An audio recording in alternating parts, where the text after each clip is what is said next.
Brenda Ruderbaugh. Here. Esau Seda. Here. Dan Corcoran. Here. Veda Green. Here. Myself, John Russell. Nick Williams. Here. Ashley Tony. Here. Kelby Whittington. Here. And Garrett Wood. Here. Thank you. With that, we'll move to approving the minutes from the budget committee meeting of April 29th. Looking for the motion I move to approve the budget committee meetings on April 29th. and a second. Second. And a second. All right, let's move on. Look at votes. Oh, Is that's there vote? Yeah. You're right. Yeah. All those in favor of approving the minutes? Aye. Any opposed? Thank you. All right, moving on to opening remarks, myself and then the superintendent Finger are going to provide some opening remarks. First of all, I want to do a brief overview of the agenda. The first item on the agenda will be 60 minutes for public comment. We'd like to limit that to 3 minutes per person. If you haven't, please fill out the form at the table and get them to Peter Sarah so that we have those. We will then do, after that, we will do a 10-minute recess. Then a district presentation and discussion, committee action and announcements. So the purpose of the meeting, it's a meeting of the budget committee, which is different than a board meeting. The task at hand is to approve the budget and provide feedback to the school board for their final approval scheduled for June 4th. The purview of the budget committee, which we've talked about before, there's really one page in the budget document that the budget committee is charged with approving. It's to approve the maximum total expenditures for the general fund, special revenue fund, debt service fund, capital projects fund, not line items or FTE or the number of employees. Secondly, we approved the assessment of permanent tax rate and debt service fund tax levy. If it isn't approved by June 30th, it puts the district in a position of not being able to spend any funds beginning July 1st or beyond, which would mean they can't pay bills or pay employees. The district would also potentially be in default on its bonds due to taxes not being levied. So it has fairly serious consequences. It isn't something that we put off. We have to complete this. Also, 80% of the budget is related to personnel costs. Thus, the need, the number, we have this $10 million shortage to deal with. It has to deal with a reduction in force or RIF. Some of the public comments thus far have been related to movement of staff and impact on programs. It's important to know that it's the collective bargaining agreement that establishes the RIF policy. It's not up to the administration to decide who is in it. It's because of the collective bargaining agreement that sets out how the reductions happen. And a RIF causes a ripple effect throughout the system. And there's a period of settling and stabilization that takes place maybe in weeks, but more than likely months to solve that throughout the district. And with that, I'll turn it over to Superintendent Claire. Thank you. Good evening, everybody. Thank you for being here. Before we begin the public comment portion of our agenda, I want to take a few moments to talk about this evening and the work ahead of us. We appreciate the opportunity to be here with you to answer your questions and to make certain that you have accurate information as we make difficult decisions. In just a moment, we will hear from you during public comment, and I encourage you to stay for the formal budget presentation afterwards. As we review the information, my hope is that everyone leaves tonight with facts, clarity, and a broader understanding of the why behind these proposals. Let's be honest, this doesn't mean that you're going to like or agree with everything that you hear. These are incredibly difficult conversations. This budget proposal carries very real consequences for our staff, our students, and our families. Please know that every single reduction in this proposal was filtered through the lens of how this decision will impact students. Our priority has been on maintaining the capacity needed to meet our safety, legal, statutory, and core instructional requirements while working to protect opportunities for kids. For many of you, these reductions are new and seem shocking. There is an understandable period of adjustment and a struggle to accept this reality. However, for many of us, this represents months of exhaustive evaluation. Throughout the work, there has been collaboration with the board, the budget committee, building principals, labor unions, as well as with other districts that are facing similar reductions to consider fresh ideas and approaches, learn more about what has worked or not elsewhere, challenge our own thinking, and push ourselves to think outside of the box. This budget was not built in isolation. Ideas were proposed, vigorously challenged, reviewed, and refined until we identified the necessary reductions. We didn't always agree on everything, but we did come to a consensus and a common understanding of the impacts. From the beginning, I challenged our team to remain focused on the fact that our first responsibility is to students, while recognizing the very real impact on staff and families. Our work in education is first and foremost about students. I've heard the question, why can't we do what we did in the Great Recession? The truth is, we don't have the same options as we had in 2008 or even in 2012. We are facing the cumulative weight of 30 years of chronic underfunding, and some of the options that helped solve budget problems in the past are not options for us now. In 2008, we tried having district administrators serve as part-time building principals. It didn't work. It compromised school safety, stability, and we had to change it quickly. In 2008, we also cut many elementary specialist positions to half-time. We cut elementary music, PE, and counseling all to half-time. That is no longer an option. There are new requirements and different needs. In 2012, we moved away from the high school block schedule because requirements changed and class sizes became unmanageably high. We needed to repurpose that staff elsewhere. Many of our high school teachers would love to have that high school model back, but it's not a sustainable option. We simply cannot balance the 2026 budget using a 2008 playbook. I know many of you are here tonight out of a deep passion for the arts. The changes to elementary music education are not because we don't believe music education is valuable for our students. Instead, it is about working to find a way to provide those experiences in a sustainable way that still sets students up for success in middle and high school music. It is about having to do things differently. Will it be the same? No. But there will still be singing and there will still be joy in our elementary schools. We also cannot lose sight of the other reductions that are just as painful. We are seeing impacts on class sizes, counseling, engagement liaisons who provide essential support to our families, and reduced supports and options for students. This budget challenge is bigger than any one program. It is a reduction of opportunities across the board. There are many things, not just elementary music experiences, that will have to be done differently as we move forward. The world has changed, our students' needs are more complex, our curriculum now integrates technology, and our community demographics are shifting. These changes require sustainable new ideas. As someone who believes deeply in learning and providing the best possible opportunities for students, I present this budget not because it is easy, but because I believe it is the most viable path forward to ensure we can continue to serve all students in a sustainable and meaningful way for years to come.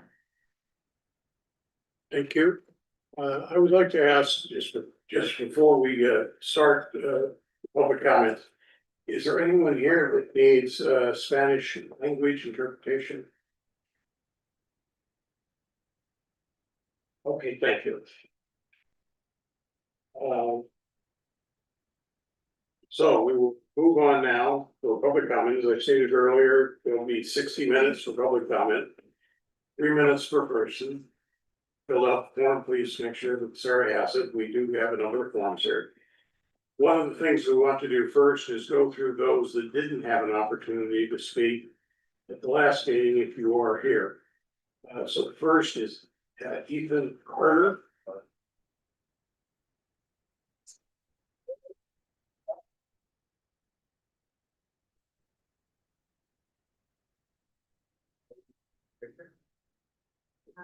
It's in the center. Well, we can move. We're gonna have you, we're bringing you the mic over by Sarah over there. Yeah, thank you. Oh, sorry. Okay. This is on.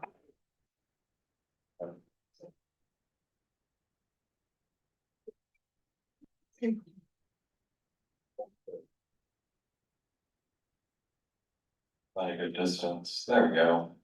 Good evening. My name is Ethan Carter. I'm a senior student member of the Gresham High School Gresham High School band program. You may remember us playing at the Third Creek location when we last had this budget meeting. I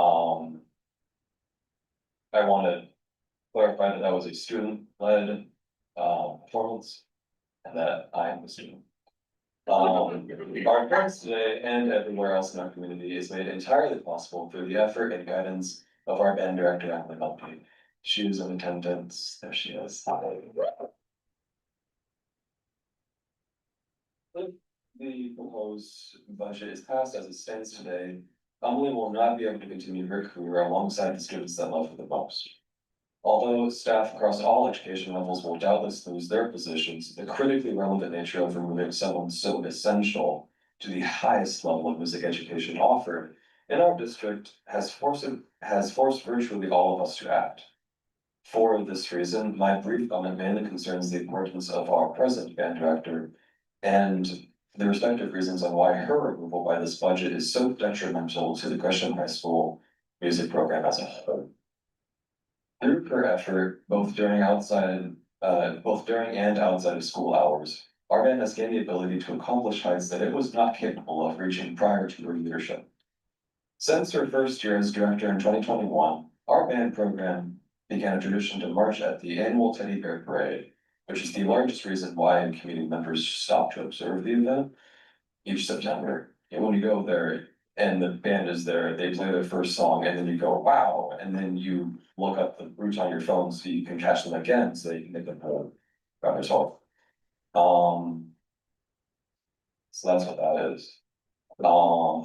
It must be emphasized that a separate marching director was not tasked with teaching us how to march, and that Emily Bundy was the sole provider of marching education and practice, something that is not required by her job, but something that we all agreed to work towards together. From 2023 to 2024, the total number of band students at GHS increased dramatically from 50 to 90. Since then, the number has surpassed 100. Instead of this influx serving as an impediment to our director, she unanimously subverted expectations in October of 24 by having her band march onto the football field for the first time in 30 years. In other words, something that our community has waited 30 years for, our current director managed to accomplish in 30. I do not believe that it was the intention of the proposed budget to alter the music program in all levels of education, but that it was strictly intended to withdraw funding from the primary level. However, by the process of staff removal by seniority, accepting the budget as it stands would mean unilaterally crippling the music program in all levels, lows and highs. I must remind you that our high school level competes, and as of this year, Gresham qualifies for state in every entry with some of the highest rate of score improvement seen in recent history. I can't.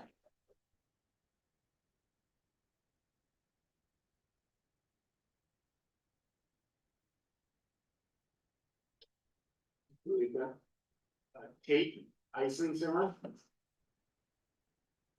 Here. Brianna Whittington. Here. Denise McLeod. I'm here, but I'll cede my time to another seat. Thank you. Kat Terrell. Here. Fiona Maxwell. Here.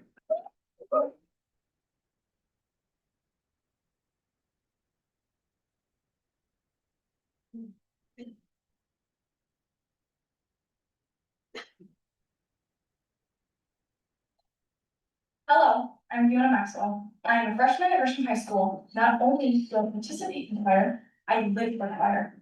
Ever since I've been able to speak, I've been able to sing. Due to the recent budget cuts taken upon our districts, cutting 70 positions, 20 music teachers and exponentially decreasing the funds going into our music programs, we are quickly watching the downfall of the creative minds that have grown around these subjects and flourished into the musicians they are today. It's not sustainable to cut music in elementary schools, because if no children learn music when they are young, how are they going to learn when they're old? Classes that go over the fundamentals of music being taught at young ages are so impactful on children. This is not just an extracurricular class. This is what many people look forward to every day. Music brings people together. It teaches you how to express yourself and how to say things that are beyond the typical conversations that happen in a standard classroom. Our band director, Emily Buddy, has been working under Gresham High School for over 4 years. Our choral director, Molly Kern-Scott, has been working under Gresham High School for around 2 years, and they both have made incredible impacts on our community. They have taught us how to love and how to learn through music. Band and choir are less of activities and more of a way of life for many, including myself. We want to be able to shake hands with our teachers at graduation, the people who have lifted us up over the years. We want them to see us grow. Our music department taking such a hit is not something to be quiet about, nor is it something to brush under the carpet. Do not tune us out. Please think of refraining from the actions that will change many people's lives, not for the better. You are taking away children's education. We are the future, so don't try to silence us now. Thank you.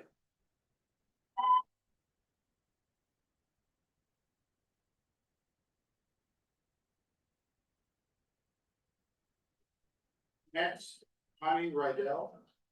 Connie's not here, but she turned in her thing. That's fine, yeah, we have the written one, we wanted to go through the list of folks that asked that.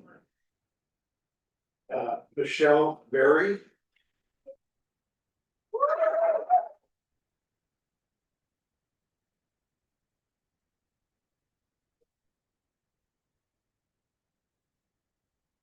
Superintendent Klinger, members of the Budget Committee, School Board, and our community. Good evening. My name is Michelle Berry, and I'm a parent in this district. I've got two boys at Deep Creek Damascus. My oldest is in 7th grade and plays bassoon. My youngest is in 4th grade, and earlier this year, he received the OMEA Elementary Composition Award. He was recognized by the school board at the March meeting. Now, I understand the reality facing this district. Enrollment is declining, budgets are tight, difficult choices have to be made. Nobody standing up here tonight is pretending otherwise. But the measure of leadership is not whether we avoid hard decisions. The measure is how we make them, and whether in difficult moments, we remember what our priorities are supposed to be. I spent time reviewing the district's own budget materials. The district talks about being student-centered. It talks about preserving a well-rounded education. Those are great principles, but eliminating every music teacher in the elementary level does not feel student-centered to me. It feels like we are fundamentally changing what we believe children deserve access to in a public education. Right now, the proposal cuts 9.5 elementary music teacher positions, saving about $1.3 million. In place of that, the district would add 1 district-wide performing arts specialist and 5 educational assistants for supervision, maybe, for a net savings of roughly $696,000. And look, I understand the numbers, but music education is not supervision. It is instruction, it is discipline, it is confidence, it is learning how to listen, how to practice, how to struggle with something difficult and slowly get better at it. It gives students grit. That matters for the student who becomes a musician, sure, but it also matters for the student who becomes an engineer, a teacher, a business owner, or a parent someday. And there is another path available here. Instead of eliminating elementary music teachers entirely, the district could reduce the teachers to half-time and retain 4.75 FTEs licensed music teachers for about $650,000. That difference is about $46,000, and that would preserve direct instruction for qualified educators.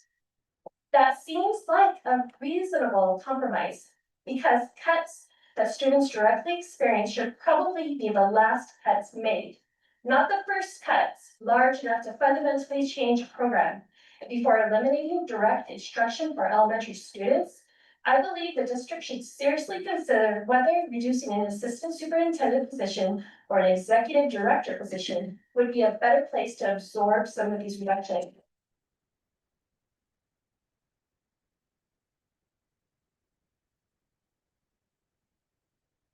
There is a very straightforward option here to do the right thing. You know there's a way to make this work. Please do the right thing for the kids. Thank you.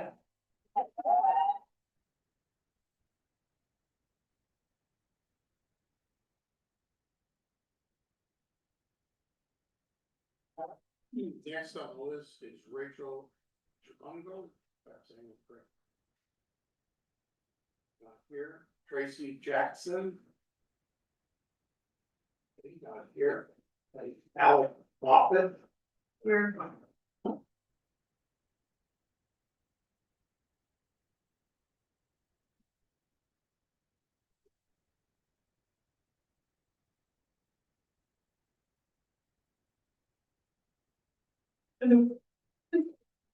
Hello, I am Alec Moffett. I'm a junior at Barlow High School. I'm a part of concert choir in Barlow Sound under the direction of the amazing Mrs. Schroeder, and plan to major in music education at PSU. Throughout the last 11 years I've been in school, music has been my rock. I have both mental and physical health conditions that can make every living day difficult. But I remember from the moment I started school, having an outlet for music made it all worth it. My little brother, like me, has behavioral issues and an incredibly hard time focusing and sitting still. Music is the thing that calms him, the thing that he can focus on. He will be going into kindergarten without an outlet during the day, and I'm scared about what that will do for his development. Additionally, briefly, I would like to advocate for Molly Kern's clap at Gresham High School on behalf of Sam Barlow. Look at the scores their choir has gotten. Molly, which they so lovingly call Miss Casey, has made such a lasting impact on their program. In fact, before you make any sort of decisions regarding any of our performing arts programs, I'd like to see you at one of our performances or concerts. Come make an attempt to understand and support us. 15% of your $10 million budget cut is coming from our music programs. I know we all agree that the pressure is coming from the federal and state government, but I'd like to ask you all, and this is a genuine question, what have you done to advocate for us? If you think music is an expendable part of our budget, you have not done nearly enough to understand it. Have you spoken to any of the professionals in music about what is and isn't acceptable? I know there are plenty in this room that would love to help. Have we looked at what else can be done to save money that doesn't directly impact the lives of our students? Why do we still use Canvas when we could use Google Classroom? Why do we pay for so many administrators at our schools? Why are the employees that have been retired for the last 50 years? I have so many questions, and tonight I really hope that you are prepared to answer them. I'm sure many of you have been painstakingly thinking about this and preparing to break our hearts, but please, don't take this from our elementary schoolers. Don't take this from Gresham High School teachers. Don't take Gresham High School teachers from them. We know you can't control cuts, but committee, we are asking you to do everything you can to support our students and support us. Music has saved my life, and I hope that we can return it the favor. Thank you.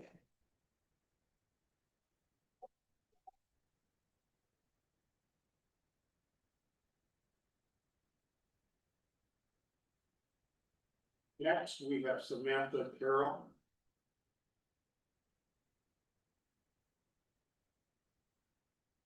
Okay. Julie Conroy.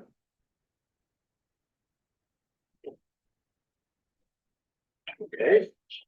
Shelby B. Freed. I'm sorry. That's me, but I'll see my time. Okay, thank you. Andrina Stevens.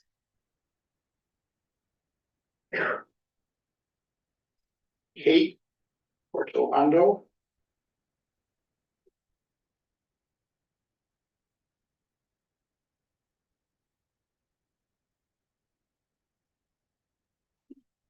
Ladies and gentlemen, I want to thank you for being here to hear our voices and for your commitment to the children. I know this is an extremely tough position and none of us would be here if we didn't love everything about the children in this community.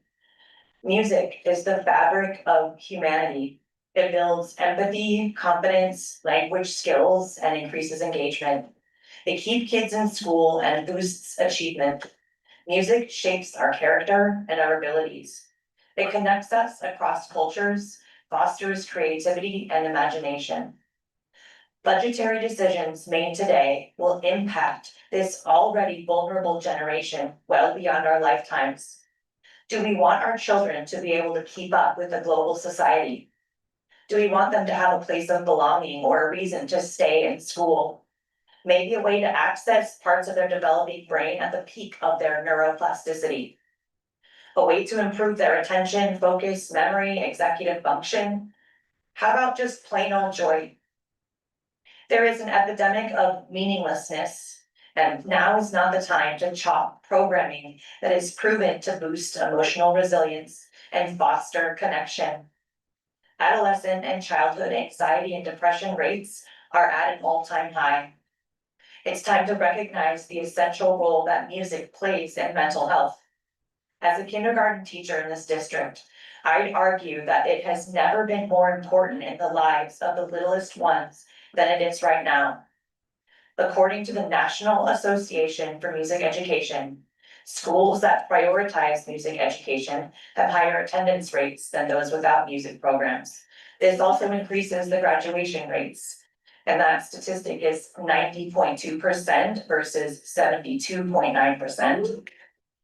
Research also consistently confirms that by participating in quality music programs, students significantly outperform peers in science, English, and math. 32 states have reported critical music teacher shortages, and over 3.6 million students do not have any access to music education in school. And this is according to the Arts Education Data Project. This data also reveals that students without access to arts education are concentrated in urban communities that are either majority Black, Hispanic, or Native American. Access to music programs can be life-changing and sometimes life-saving.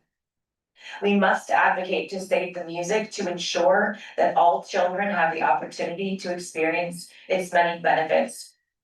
Investing in music education is an investment in the future. It is up to us to help cultivate the next generation of leaders, thinkers, and doers. And I thank you very much.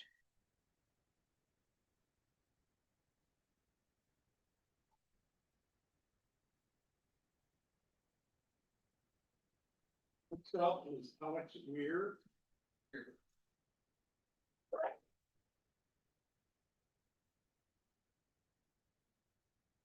To those with the deciding power and to those that can hear me, before you decide to make things worse for our kids, I recommend you consider the alternative, which is to make things better by expanding musical education.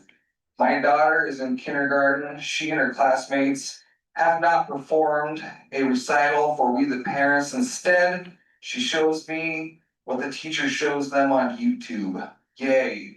She can poke a screen and she has a head start, pop culture based consumerism. That is a failure.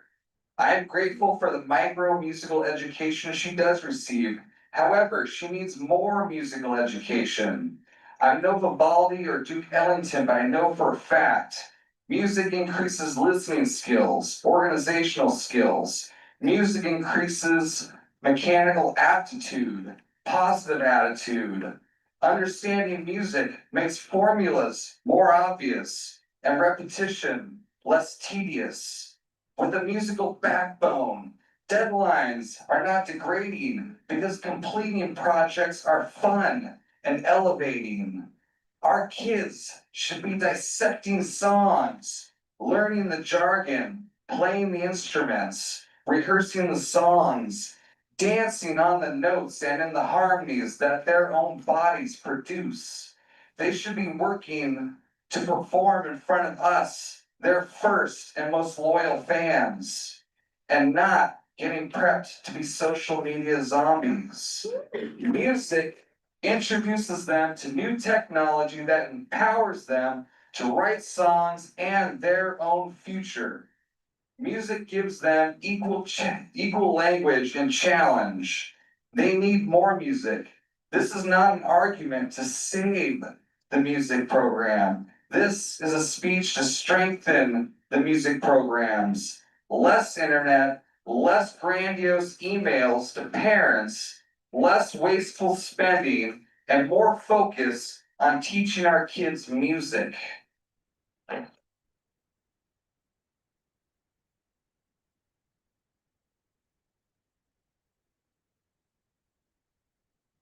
Okay, next is Jean Johnson.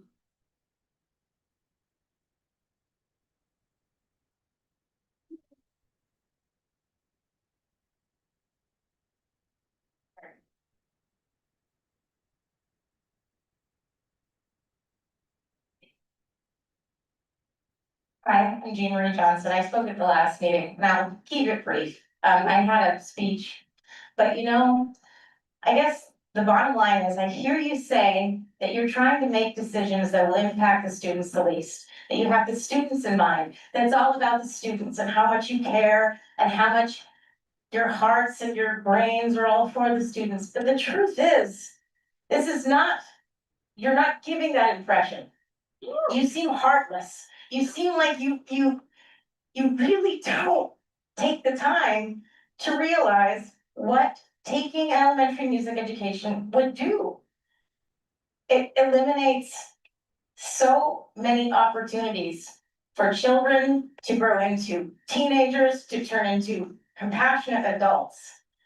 I can only hope that the next board, if this goes through, I can only hope the next board has more forethought, longer range thinking than you guys. I'm sorry, I don't understand. So that's all I have to say.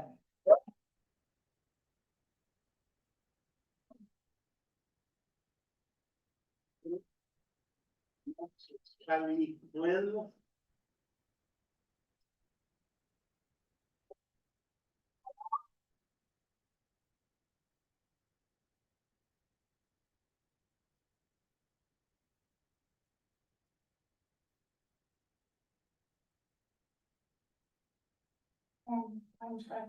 I'm a junior in high school. And, I went to North Gresham Elementary School and Dr. Klinger was actually my principal. And I still remember my music teacher in elementary school, Miss Yaborski. And I remember playing with the boom whackers. And, but that was like where I learned to love music. And my middle school, I remember all of my music teachers, and they've had such an incredible impact on me. My middle school teacher, Miss Navarro, and now my high school music teacher, Miss Bundy. And Miss Bundy has had such a tremendous impact on all of her students. And unlike other teachers, music teachers are around all throughout high school. She's been there since my freshman year and has made such a impact on my life. And not only that, this year we qualified for state. And Bundy has worked so hard to get us to that point. And being there, qualifying for state and with people around us, especially Miss Bundy, it made a really big impact on people. And I don't have anything prepared and I'm really nervous, but I just really want to advocate for music because it's such a tremendous part of mental health, and without it, I don't know where I'd be right now, and without Miss Bundy, I don't know where I'd be right now, and, okay, I'm done.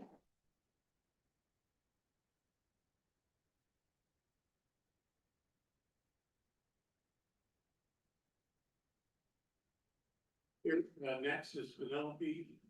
Bailey.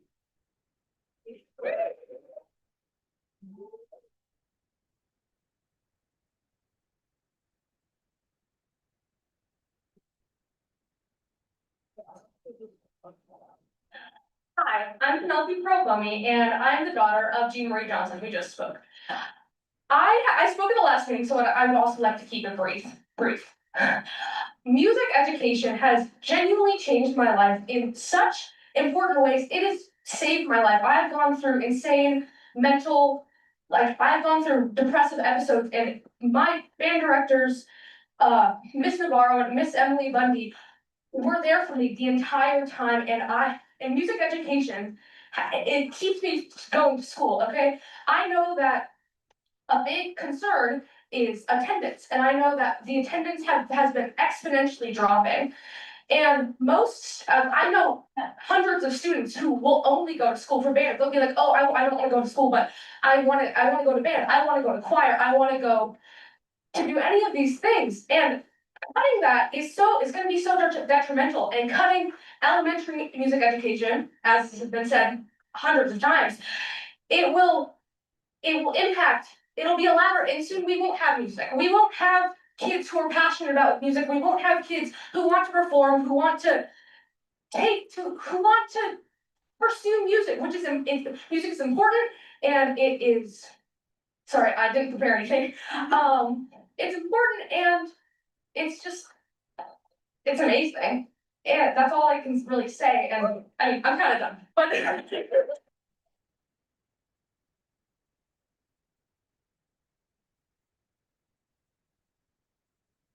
Thank you. Next is Philip Serino.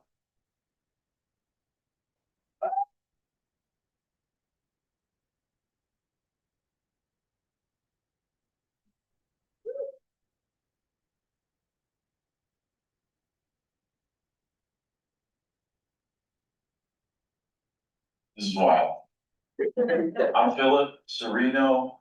I live in Portland. I grew up here in Gresham. I actually moved from Tennessee. It was a very interesting time in my life.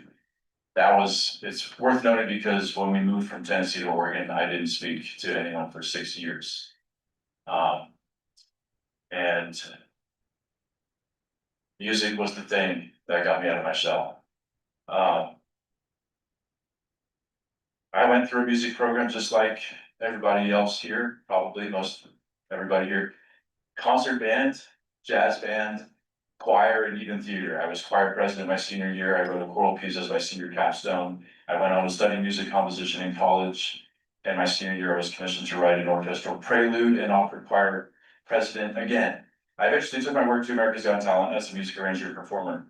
I also studied with Peter Hollins, met some really cool people in the industry. Anyway, the success of the music program isn't what I want to speak on. I'm here because it just kind of saved my life. And I saw as a friend, because I was able to know what friendship was in the music department, how that affects those around me, particularly men. I've been surrounded by a lot of guys who, if they were not invited into the community, because music is more than just creating sound, it's actually community. Yeah. And I've noticed that, I'm a worship leader, and just see the power of music. So I know that we're in a situation, but when you remove certified music education from elementary schools, you're not just removing a subject, you're removing one of the few structured environments for kids learn to listen, collaborate, create something together, belong to something bigger than themselves. When you remove music, you remove heart. You might as well cut everything else out.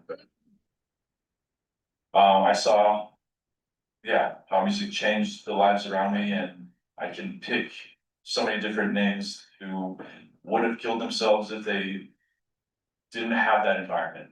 But I know this is a state level, but the decision about what you cut is still yours. I feel like I just needed to share my personal story and how music actually just changed my life, and I'm grateful to see some familiar faces here. It's been a while, and my friends who were involved in music, they brought me here. They told me about it, and I'm like, oh, that sounds like a serious issue. I'm also part of board meetings, and like, I can understand the situation that's at hand, but there's gotta be some way to not just completely cut it out. Yeah.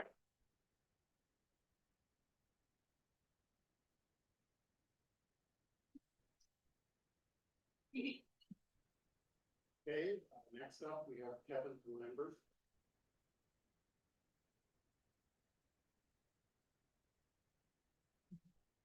My name is Kevin Lambert. I'm the choir director at Mount Hood Community College. I want to have a quick note about equity, and I won't need 3 minutes, but this decision will suffocate middle school and high school programs. Few middle school students will dare to pick up a bassoon. If that is their first experience in music. This will trickle up into the high schools where bands, choirs, and frankly, theater will also be effective. These programs are all intertwined, and they are the best example of cultural glue that holds a school together. I have to give a shout out to the theater programs because both Barlow and Gresham in the last several years have staged productions that I would consider to be among the best high school productions. Mount Hood.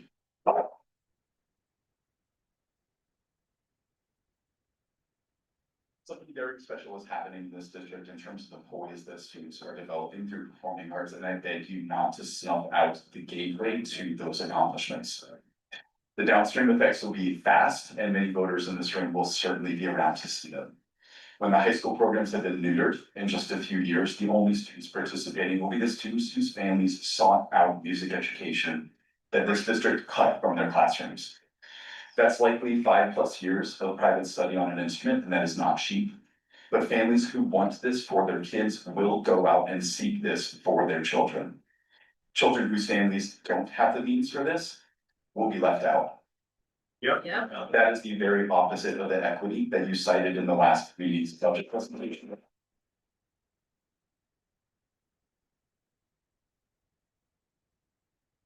Do not throw around educational buzzwords without seeing the very obvious unintended consequences around the corner that will result in the exact opposite of the thing that we say is important.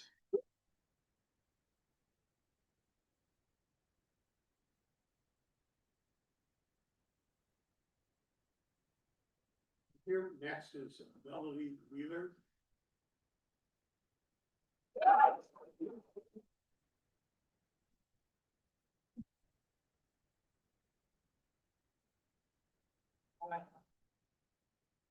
My name is Melody Wheeler. I have volunteered in the schools for 7+ years, and I am here for every student, every child, every person that is out here wearing pink, advocating for music.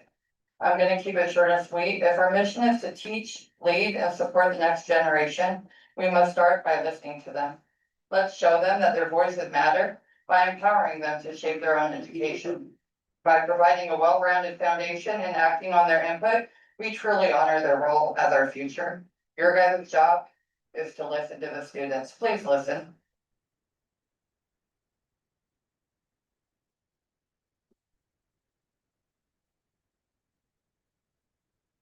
Okay, thank you very much. That is all of the comments we have.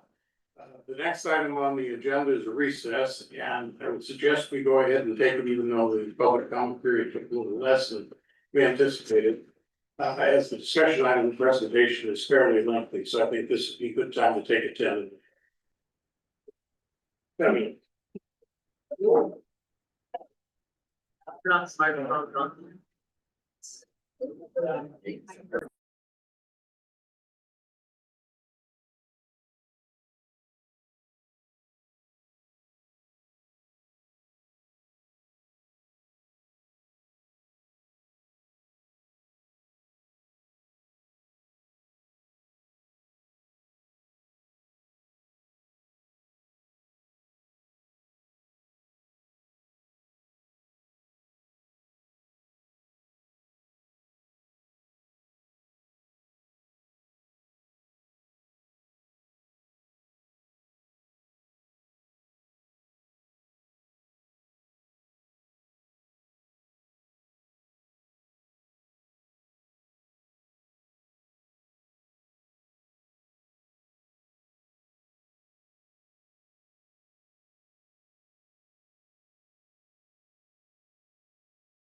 Okay, back in the section.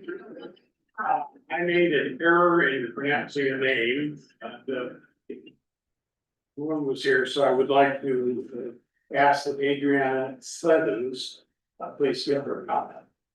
That would be the end of that, we'll move on to. Sarah. And she, oh, my.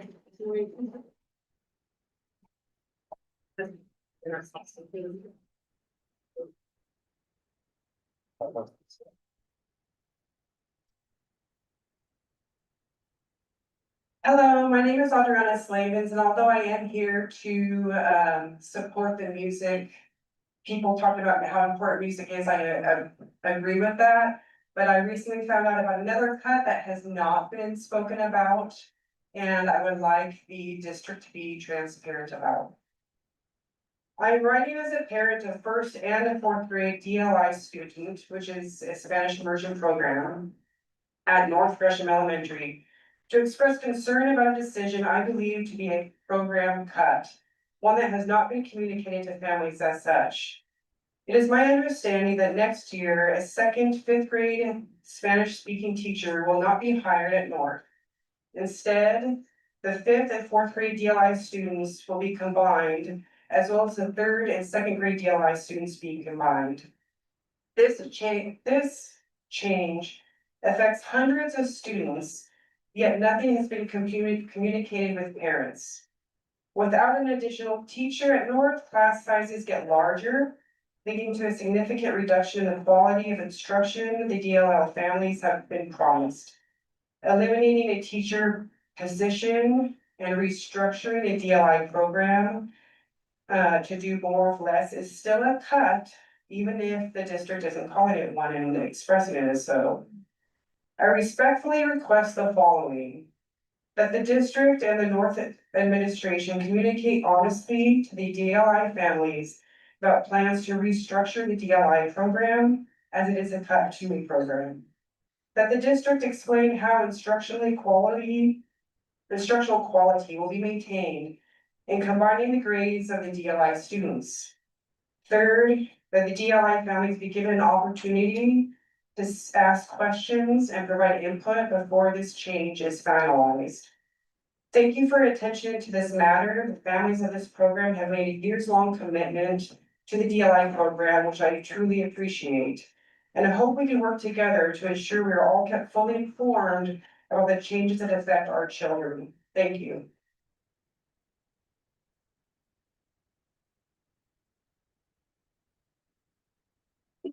All right, we'll now move on to discussion items. Superintendent Klinger, and Pete Paterno. We'll have some discussion items of all of the questions that we've received. All right. So Sarah, can you get presentation up there? While she's doing that, I'll just let the budget committee members know that I may not use these mics before, that there is a button with the right side button if you want to speak. That's how you turn on your mic, and it will, then everybody online can hear it as well, and then you just push it again to turn it on. All right.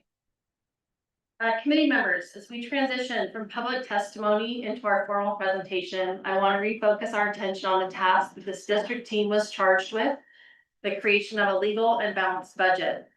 We did this work with integrity and relied on our established guiding principles to ground every decision. We utilized an equity-based prioritization process to identify not only where reductions must occur, but at what level, and so that they can be sustained without collapsing our core mission. The proposed budget is a result of a commitment to communication and transparency that began months ago. We met with this full committee twice before the formal budget process began to ensure that there was a clear understanding of the challenges ahead. In November, we reviewed the potential budget shortfall, revenue concerns that were developing, and gathered feedback from the board, the budget committee, and our labor partners to review the very principles and prioritization questions that guided these reductions. In February, we met again to share updates on the process and our approach to identifying reductions and made adjustments to our meeting dates to better align with the looming reduction in force. The development of this proposal has been an intensive, often painful process. Our goal throughout has been to balance the technical necessity of a fiscally responsible budget that provides long-term stability with the very real human needs of our students and staff. We know the weight of these decisions. We have received questions from this committee and we have integrated those answers into the following presentation.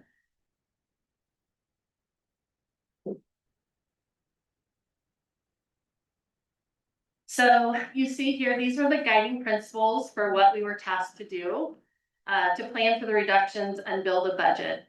And really the key themes here include fiscal conservatism, so avoiding the ups and downs in staffing over time to protect from the ups and downs that we have in funding. It was to monitor the ending fund balance, and recently the board adopted a resolution to temporarily lower the ending fund balance. Part of our principles were about sustainability over time and focus on solutions that would last for years to come, and to maintain a full student school year and meet all state mandated requirements. These were the fundamental guiding principles for this proposed budget.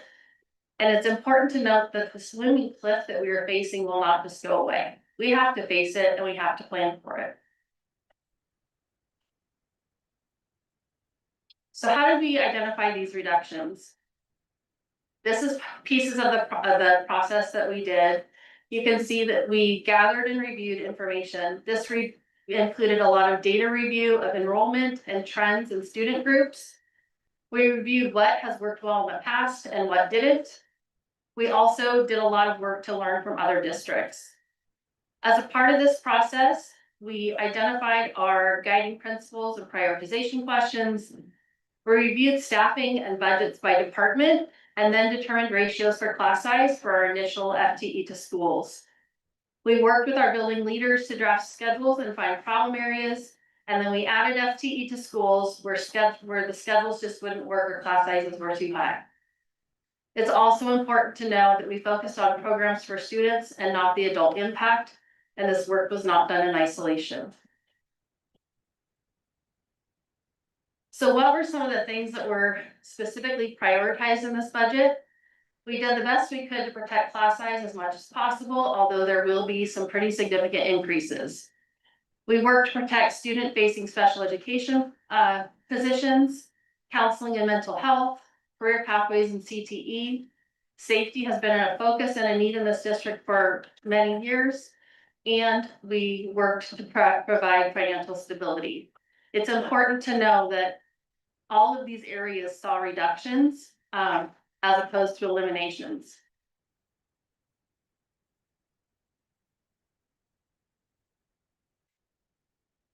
So the budget committee questions that we received have been kind of grouped together by some common themes. So we'll work through each section and then pause for clarifying questions from the committee.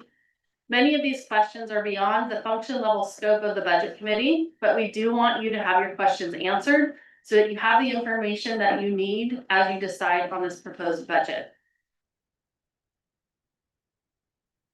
So the first one is required content and elementary music.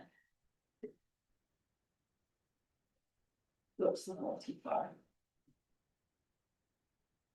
Maybe we should be clearly. All right, one of the questions we received is what is considered core content? So the annual report of Division 22 standards is really the comprehensive accountability tool that Oregon uses for school districts to report on their compliance with educational requirements. And you can see that for the 24-25 school year, which is the last year that we reported on, there were 59 standards for us to be held accountable to. And you can see the 5 different categories that they fall into. The reporting process is not just a formality, it directly informs local policy, budget priorities, and compliance measures. Because the standards are tied to state law, new legislative mandates often result in additional requirements within the Division 22 framework. Generally speaking, in a super general sense, when we talk about core content, we mean literacy, math, social studies, or social sciences and science. And high school, we know have elective credits and other requirements for graduation.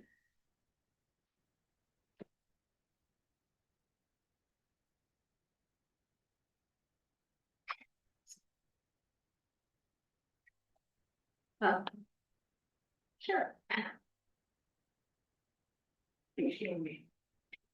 All right.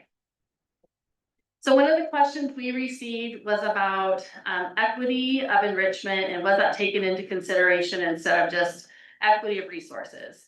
So I wanted to take a moment to look at the prioritization questions that were used as a part of our review of various line items and programs, so that we can talk a little bit about how this worked. So the answer to the specific question is yes, we did consider this where we could. But in a broader context, we are still driven by requirements, and that's why the first question, is this a requirement, is a critical factor. So then looking more specifically and talking about enrichment, I want you to focus on question number 6, community values and implications. And this is really where we took community feedback from our survey, from the various engagements that we had, and considered things like activities, athletics, clubs, parent engagement, and electives. So that survey data and input was a part of our review for question number 6. In terms of talking about enrichment, I think the best example to use for you tonight is actually around music. So we heard a higher priority for middle school and high school activities, electives, and enrichment on the survey and in our conversations with staff. We know in our elementary schools, they already have a limited experience in music, 50 to 80 minutes per week, whereas middle and high school is a daily class. Elementary music was eliminated, which helped to limit reductions to middle and high school programs. Our next one. So are there requirements for elementary music? So we are required to have a planned K-12 instructional program that includes the arts. The arts is not just music, it is theater, visual arts, dance, and media arts. And there are common curriculum goals or standards for music, but there's no requirement for instructional minutes. And we have reviewed our plan with ODE, which ultimately reviews our requirements. There have been questions about what licensure is needed to teach elementary music, and you can have a music endorsement. And you also, as an elementary multi-subject teacher, can teach music to your class.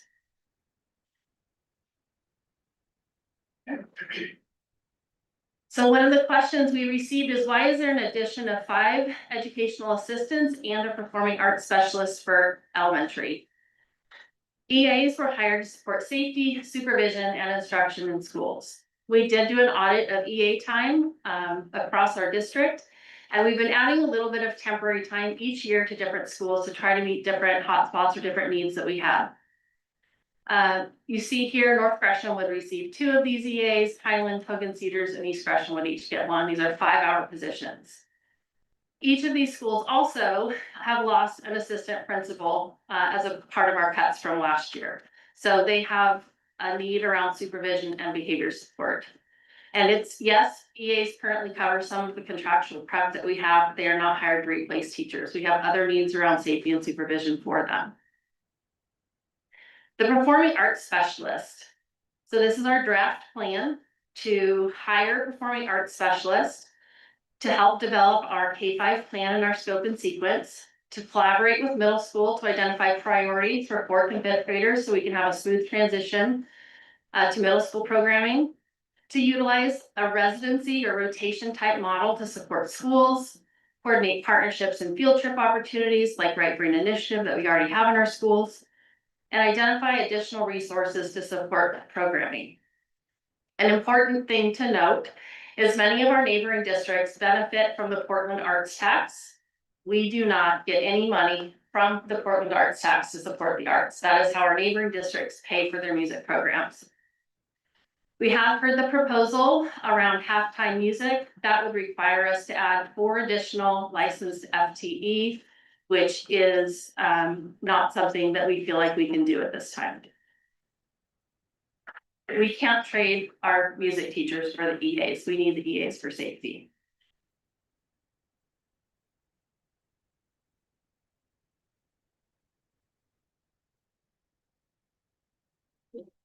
Okay, so if we can move to the next slide, we're talking about special revenue funds. We got a question about, are special revenue funds restricted to specific uses, or could some of those dollars be moved to the general fund? We had talked about this in some previous slides, both in November and at Budget 101 at the last meeting. But special revenue fund by definition is restricted legally to specific types of expenditures, either by grant contracts or by the very funds themselves, student body funds, nutrition services, PERS liability, and retirement funds. And I'll be talking about that a little bit more on the next slide. So there were some questions about how special revenue funds can be used, and specifically trying to parse out what all is in those ending fund balances from the last audit fiscal year of 24-25. So very quickly, you can see there's a number of special revenue funds, each with their own restrictions. So federal and state grants are very restricted by the signed grant contracts with the various state and federal agencies. So those can't be moved around and used however the district wants. Long range planning, we've already been talking about at the last meeting, and there will be some additional talking about it at this meeting. So that's the one that we've been talking about that relates to curriculum, technology, adoption, turf and track, that long range 4-year plan that we've been talking about. We will talk more about that in a future slide. But I wanted to highlight specifically this PERS liability because that is by far the largest special revenue fund. And that is limited to use for PERS expenses and PERS bonds. For those of you who've been at some of these previous meetings, you know that the PERS rates are increasing more than double inflation in some instances and are set to increase again. These are some of the largest expenses that we have to deal with in the future. And this PERS liability special revenue fund is designed to help with that, both with the purchase of bonds, as well as with paying down some PERS expenses specifically. And Dr. Klinger and the board have been talking and arrived at a plan that is part of our budget as a whole for both in the next fiscal year, the budget that we're talking about, as well as the year after, to spend them down by over $6 million to alleviate some of those PERS expenses and to keep as many employees whole as possible so that we don't have to do the deep cuts that some of our neighboring districts are having to do. I will want to say, well, to answer the question that's implied, can't we just use it all? So let's talk about that a little bit. These funds do not replenish like general funds do. We do not get more money from the state for these. Once they're used, they're gone forever. And unfortunately, we live in a very unfair fiscal world here in the state of Oregon specifically, in that the ability of districts to leverage their funds in the future is tied on their availability to use those funds whenever ODE decides to make a new, what I'll call enticement. This just happened in 2022. We were able to utilize in this district $3 million to purchase PERS bonds, and the state matched that dollar for dollar. So that's $3 million additional dollars that helps pay for our teachers and for our retirees, for our PERS, that we're only able to leverage because we have those dollars. So if we spend that down and another opportunity presents itself, we can't take advantage. I would argue or editorialize that that's unfair, but that is how Oregon works. That is how Oregon Department of Education incentivizes these things. Is that ability to leverage money depends on districts saving money. So the plan is to spend that down. So that's kind of the short and the long of it for that part. Move to the next slide. And on to the next. So zooming in, I was talking about those specific 4-year replacements. This was also talked about in last budget committee meeting. We have curriculum, we have technology replacement, we have turf and track replacement. remember that the transfers for technology are for actual expenses that year. For curriculum and turf, the building is over a couple of years, and in some cases, specifically, the technology replacement does not match exactly the chart that was talked about in a previous slide, and that is again, all about leverage, all about using the ability to put funds aside and earn interest to pay what we know is coming due in the next fiscal years to combat that we know the prices are increasing above CPI, above inflation rates for things like technology. And that ability to, combat that as best we can is part of the reason. The other reason is simply to have a more even budget year over year, so you can see that the transfer totals are more in line. If we follow that technology specific zoom in that was mentioned in last year's, it would just make things more uneven. So it's a two-pronged answer to why we're doing that. All right, so we received some questions about the track and turf in terms of usage and deferred maintenance. And so just in terms of usage, our tracks and our turf fields are used regularly throughout the school year, throughout the day for PE instruction, recess, and our athletic programs. We do generate about $25,000 per year from revenue we collect from the public that are using our facilities. And there is some significant risk and liability if we are not maintaining them in a way that prevents injury. So it does expose us to some legal liability. Our schedule for maintenance is really based on the age and wear of the track. Our facilities team does an amazing job really caring for them and making sure that we get as much use out of them as possible. And really overall, it's really about being responsible stewards of these resources for our community so that they can last as long as possible. And then we've also received some questions about what are the implications for delaying the replacement of technology. So some of the things that we might not think about behind the scenes around technology are really around cybersecurity risk, compatibility issues, instructional needs of teachers and students, repair costs, economy of scale, and staff time. If our technology is not able to keep up with the updates and the changes that are happening with some of the tools that we use, then we put ourselves at risk. I also want to just take a moment to talk about economy of scale. When we purchase something in bulk, we save money, and we also have greater efficiencies with our staff use of time. Other districts do split these costs over multiple years, and some lease their devices.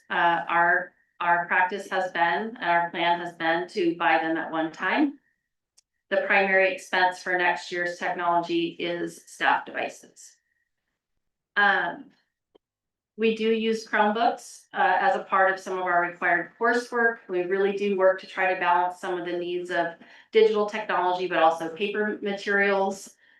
There's a lot of conversation right now around how much screen time is appropriate. So some of the things that we are doing already is monitoring screen time. And as we look at our average screen time, it's less than the national average when we look at grade bands.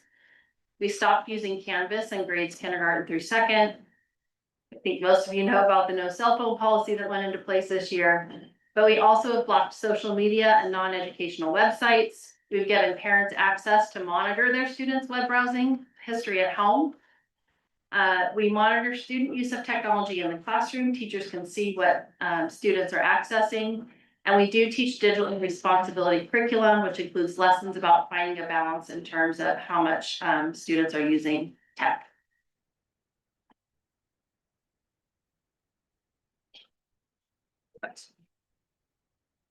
Oh. So we got a question about grants specifically and staffing by the different major bargaining groups. And so this heat map on the left here shows classified, licensed, particularly administration FTE that are paid by grants. And what's important here to note is that 10 years ago, 2.5 FTE is being paid by grants pretty specifically, and then it experiences some fairly significant growth. It goes from 3 to 4 all the way up to 9.2 in 24-25, and then decreases in 25-26 to 6.2.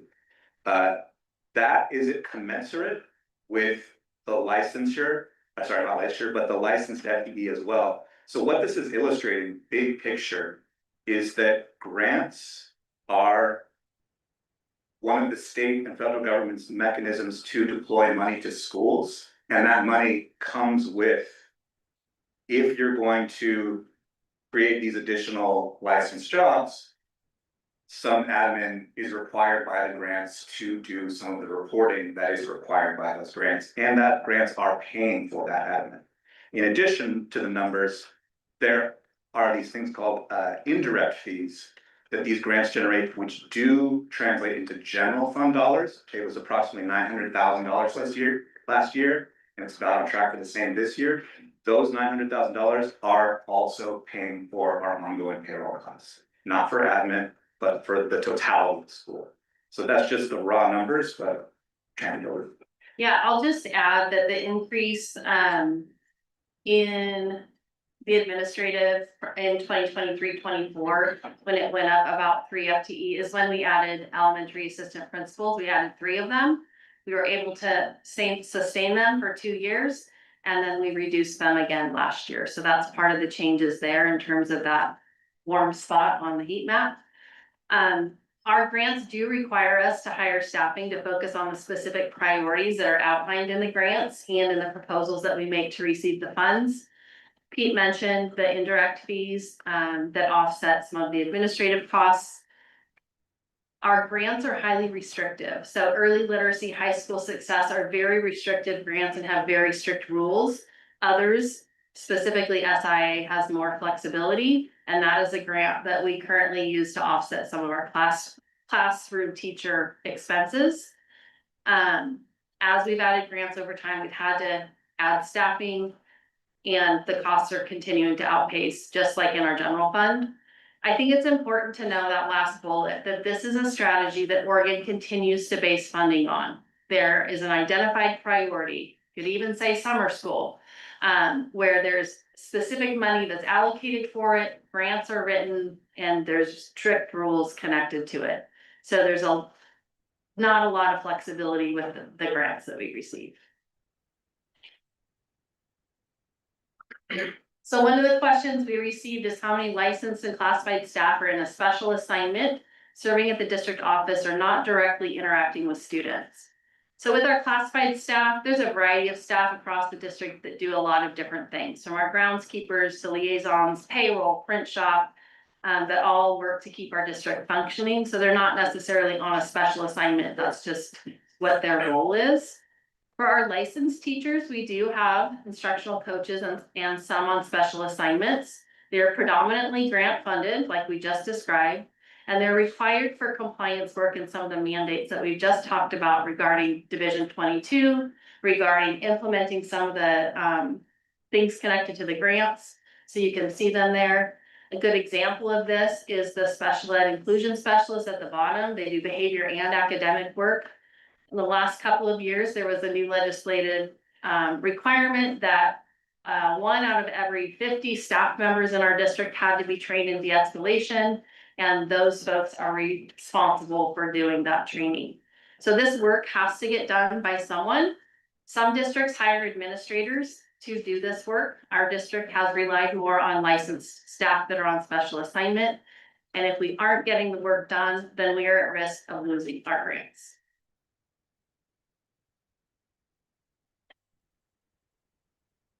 So administrative staffing, we need to look kind of at a 2-year scenario here. So looking at last year, we made $8 million of reductions, and we were working really hard to avoid a reduction in force, which we were able to successfully do. As a part of that, we took some front-end administrative reductions. So we eliminated a director of student engagement and inclusion. We left a director of K-12 schools vacant, and I'll speak to that in just a moment. And this is where we eliminated 3 of our elementary assistant principals. So 5 positions were eliminated last year. For next year, our deputy superintendent is retiring, and we are hiring a director of schools, which is not additional FTE, it's repurposed FTE into that position, and it comes at a lower cost. This is an important role because this is the person that goes to a school when something's going on. This is the person that is the direct line of the principal to provide support when they need it. We also eliminated a position in our student support services, a program director there. And we will have to do continuing restructuring and reductions. We do get to a point though, where we will have to start contracting out services if we don't have the people in-house to do them.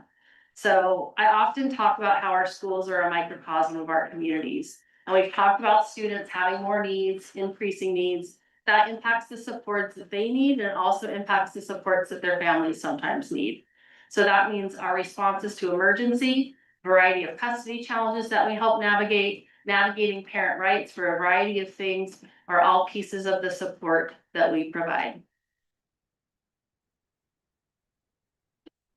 Okay, so there was a question specifically about enrollment declining and how the declines by various bargaining groups compare to that. This question was posed 3 different ways, and it was very specific about the time frame. And so I wanted to highlight that time frame very specifically on that purple box there. And so it is showing that there are substantial decreases for both classified and for the licensed groups and not for admin. However, when you look at the 10-year analysis, you see that admin and confidential are relatively flat when you compare it to those other groups. And most importantly, I would argue, the dotted lines indicate where the groups were at 10 years ago. So we've been talking about significantly over a lot of these different meetings that enrollment is going down. And so starting 2014, 15, 16, 16, 17, there's not reductions, there's increases. In fact, the dotted lines show that we are not to the same level we were even at in 24-15 in any group. And this is not in and of itself a good way to look at things because it doesn't address the core issues of student need and changing needs. I'm not saying that it should be cut in any particular way. I'm saying that a more holistic, larger picture is needed.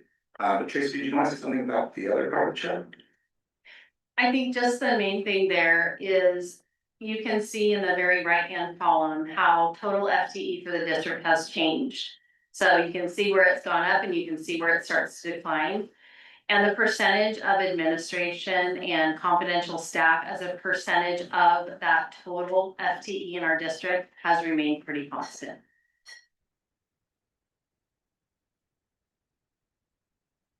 All right, are all administrative positions the same?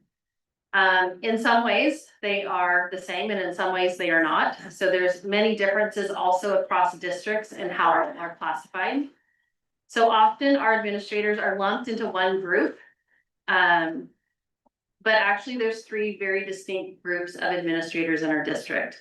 We have our licensed administrators, that would include myself, teaching, learning, special education, folks that have had to do additional schooling and licensure to be in the position that they are. That includes our principals, assistant principals, and people that are running our Flex and SSC programs. As I mentioned earlier, this is a group where we have tried in the past to make reductions and reduce people to half time and also support buildings, and we had to move away from that practice. Our non-licensed administrators you see there, these are positions that you would find in other fields or businesses, but they're not necessarily tied specifically to education. So finance, communications, facilities. The last group, managers. This third group in many other districts is not listed as administration. They are called non-categorical or non-represented. But these are folks that are our high school office managers, our assistant to the superintendent, folks in technology services, business office. So a variety of different positions where it's more like a classified position, but because a lot of the role is supervision of other staff, it is in our district considered administration. So just to highlight some differences in pay, the licensed group is the highest paid group and they also have the highest level of responsibility. The non-licensed group also hold a high level of responsibility, but their compensation is similar to teachers. And managers' positions, like I mentioned, are more akin to classified positions, but they do work 12 months and often supervise other staff. So some of the similarities between these groups include that they are all 12-month employees, that they have similar lengths of contracts, so they range from 230 days to 260 days for their contract. In comparison, a standard teacher contract is 192 days. They're similar in terms of being truly salaried, and they don't receive overtime or what we refer to in our district as ATTW. And this staff is on call 24/7 for whatever might be happening any moment of the day or night. A majority of these administrators are in student-facing positions in schools or in programs directly working with students.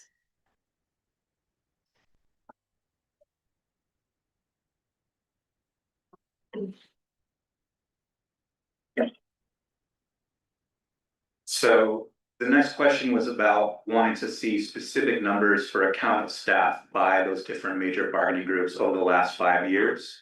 Because so many of these charts were done on 10-year comparisons, I just went ahead and included all 10 years. So it wanted to compare that specifically to enrollment. Enrollment, as you can see on that chart there, those middle numbers, 11,000 down to 10,000. Obviously would dwarf these other numbers, so it's shown on the graph as a proportionality. It's the same curve, but it's starting from a different place, but it's the same rate of change. So anyway, this is telling the same story that was told on an additional slide that we've already seen, so I don't want to spend too much time on it, but I did want to answer that question by saying these are the numbers, and similar to what I was talking about with those dotted lines, none of these groups are following enrollment. None of these groups are decreasing over these 10 years to where they were back in 2014, 2015.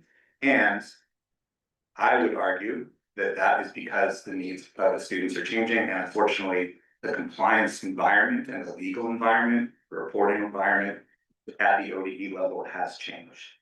And that's why there's that mini version of the heat map, again, showing the number of admin that's paid by grant has increased. All right, so another question, why can't administration reduce at the same pace as enrollment? And there are just certain responsibilities that don't scale in a linear way. So whether we have 10,000 students or 9,800 students, there are still a number of things that we are responsible for. The needs and expectations continue to increase in our district and in our state. So just some examples are provided there. Liability, risk, and management and compliance. A lot happens there. We've talked about that. Conflict resolution and investigations has been a really significant increase for our buildings, but also at the district level, to the point where we had to contract out services for that at some points during the year. People do have an expectation of access to decision makers. We do have human resources and labor relations needs. We recently settled a contract with our classified staff. And then there is a need for strategic planning and improvement and thinking about the future, envisioning what an education of tomorrow really starts to look like and what our students need as we move forward.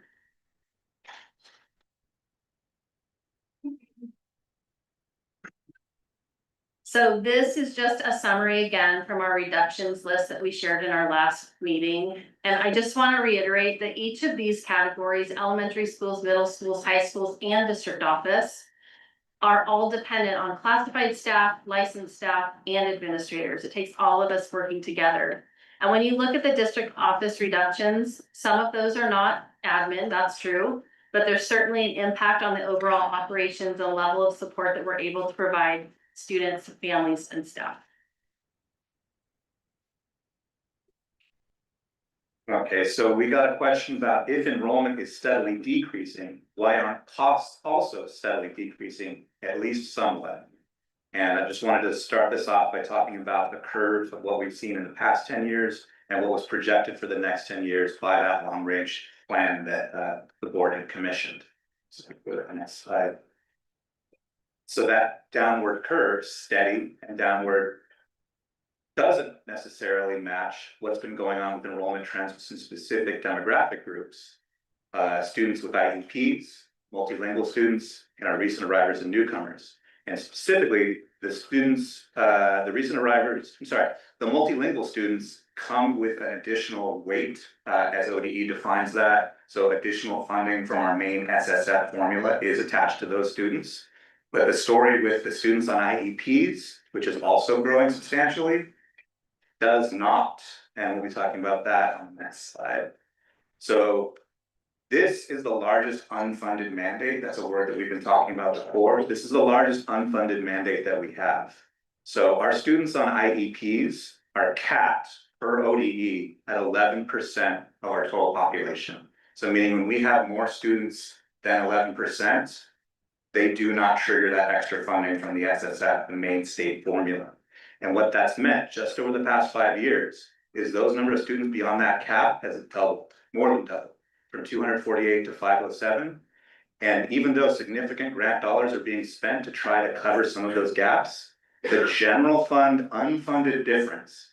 So this is after the weights, after the additional weights per student are applied to those students on IEPs below the 11% cap, we do get extra money for them. Above that cap, we don't. And you can see we've gone from 5.1 million to 9.5 last year, which means we are on track for $10 million of unfunded mandates from the state just for this one demographic. That is one of the most intense challenges that we have from a budget perspective. And when you think about that in terms of inflation, that's 20% a year. You know, we're talking triple CPI numbers. This is the unfunded mandate that when I do some advocacy in my local cohort about this is something that many business managers across the state are talking to Salem and saying, this is where we need the help. And unfortunately, it can't be change the formula because then the pie just gets sliced thinner. It has to be bringing more revenue to support the formula. And that, unfortunately, is the steep uphill climb. But that is what my fellow business managers and I are advocating for, because that is the largest unfunded mandate that we see. So before we move on real quick, this does include charters, and I want to explain why. We do provide all the special education services to our charters. It is Gresham-Barlow staff that goes to our charters to provide these services, which is why they're included in these numbers. There's been some questions about charters, so I just want to note that that is part of the why on there.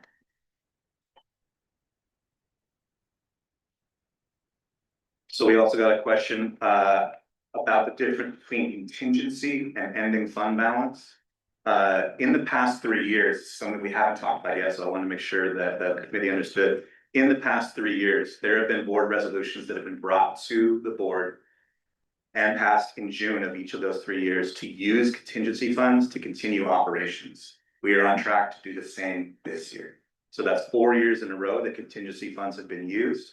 So when we think about the 2.5 million that's being proposed in the budget, that is truly money that is expected to probably be used, because every single year there are more unfunded mandates, there are more surprises, there are more things, and this $2.5 million cushion is all we have to deal with that. We can plan as best we can, we can use as many advanced models as we can, but it would be, I would argue, remiss of as responsible use of taxpayer dollars to not plan for some of the unexpected. That's why contingency is separate than ending fund balance. The contingency is for the unexpected. The ending fund balance is only if things truly get beyond the pale. And we've talked about how we've been using fund balance in previous years, but I just wanted to make that part a little clear. We also got a question of what effect does an increase in payroll costs have on ending fund balance projections over the next couple of years.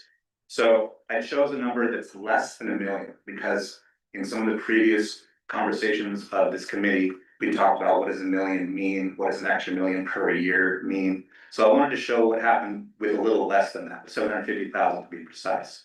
So this is a summary of our entire model for the entire district. This is not one thing. This is not just payroll. This is not just textbooks. This is not just anything. This is the entire model.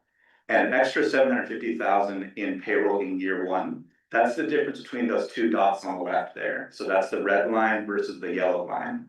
So it starts off with a fairly manageable difference. But as other things change, particularly that PERS, it's obviously an inverse cliff, so a PERS mountain, the PERS coming increase of that next 10% jump means that as that snowballs and as other costs continue to increase beyond inflation, beyond CPI, beyond what we're expecting to get from the state, that alone, less than $1 million in year one, in 3 years means that we are to the 5% ending fund balance range. So that means very dangerous levels of abilities to ride out the next federal shutdown.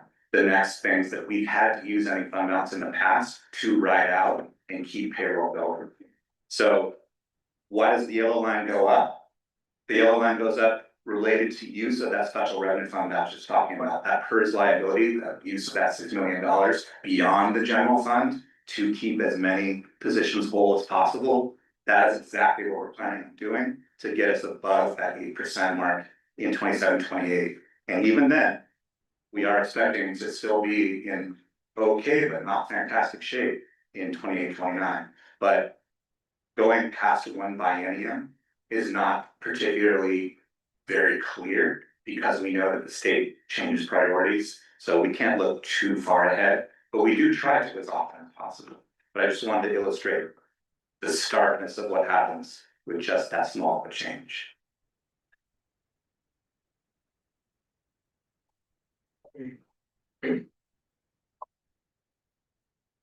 Okay, so we got a question about how much would be saved by closing a school. I want to preface this by saying that I drew a red box around preliminary and added approximate to it because these numbers are very close to being like shaping the magic 8-ball. It's really difficult to run a scenario unless you know the specific school and you know the specific redistricting, not redistricting, but the rebounding plan. And you can't know that until you're actually doing the studies. But approximately, a little less than $1,865,000. And what gives us some comfort that we are at least in the appropriate range is comparing to other districts that have done this in similar situations, such as in Corvallis, in Portland Public, in some of our neighboring districts. They are reporting that annual rate of savings being somewhere between 500,000 to 1.5 million. So this is somewhere in the range, but I definitely don't want to say these exact numbers. But because folks were asking that question, I did want to talk about the annual savings. Early discussion has already begun as part of the district's long-range planning study presented to the board a few months ago. So it's my understanding the board is already considering this, but this is a significantly long process and it involves board action, which is why I can't comment much further on that.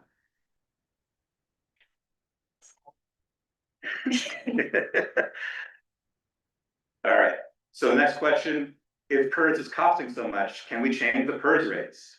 Unfortunately, no. We have no control over PERS rates. They have the sole authority of the Oregon Treasury Department. The rates can only be changed by state legislature. And on top of that, there's a number of Oregon Supreme Court decisions that have said, even if the state legislature changes things, they can't change the contracts that have already been signed with folks who are already in the PERS system. So they can change things going forward, but they can't change the obligations that they already made. That was a number of Oregon Supreme Court decisions about that. So what does that mean that we can do? Well, we can definitely advocate for more changes. PERS reform, I would argue, is sorely needed in our state, but it has to be done at the state level. And yeah, of every $100 that the district spends, over 17 of it is going to PERS. So and it's not just us, this is statewide. Every district in the state is dealing with PERS. And it's not even specific to schools. This is our police departments, our fire departments, our cities are all part of this system, which is why it has such far-reaching effects.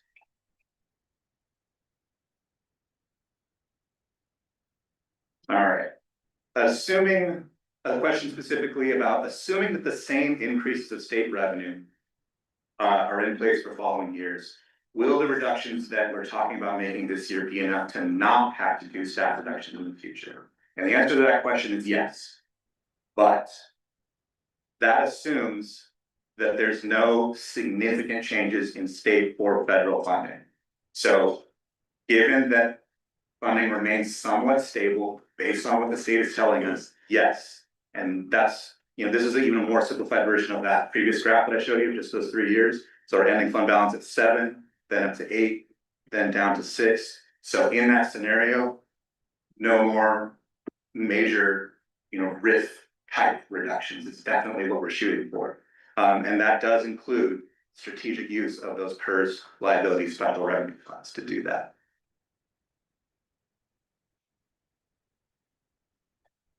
All right, we're getting to the end of the presentation, the questions that you asked. A couple of last ones are kind of grouped together here in terms of what can the budget committee anticipate for next year.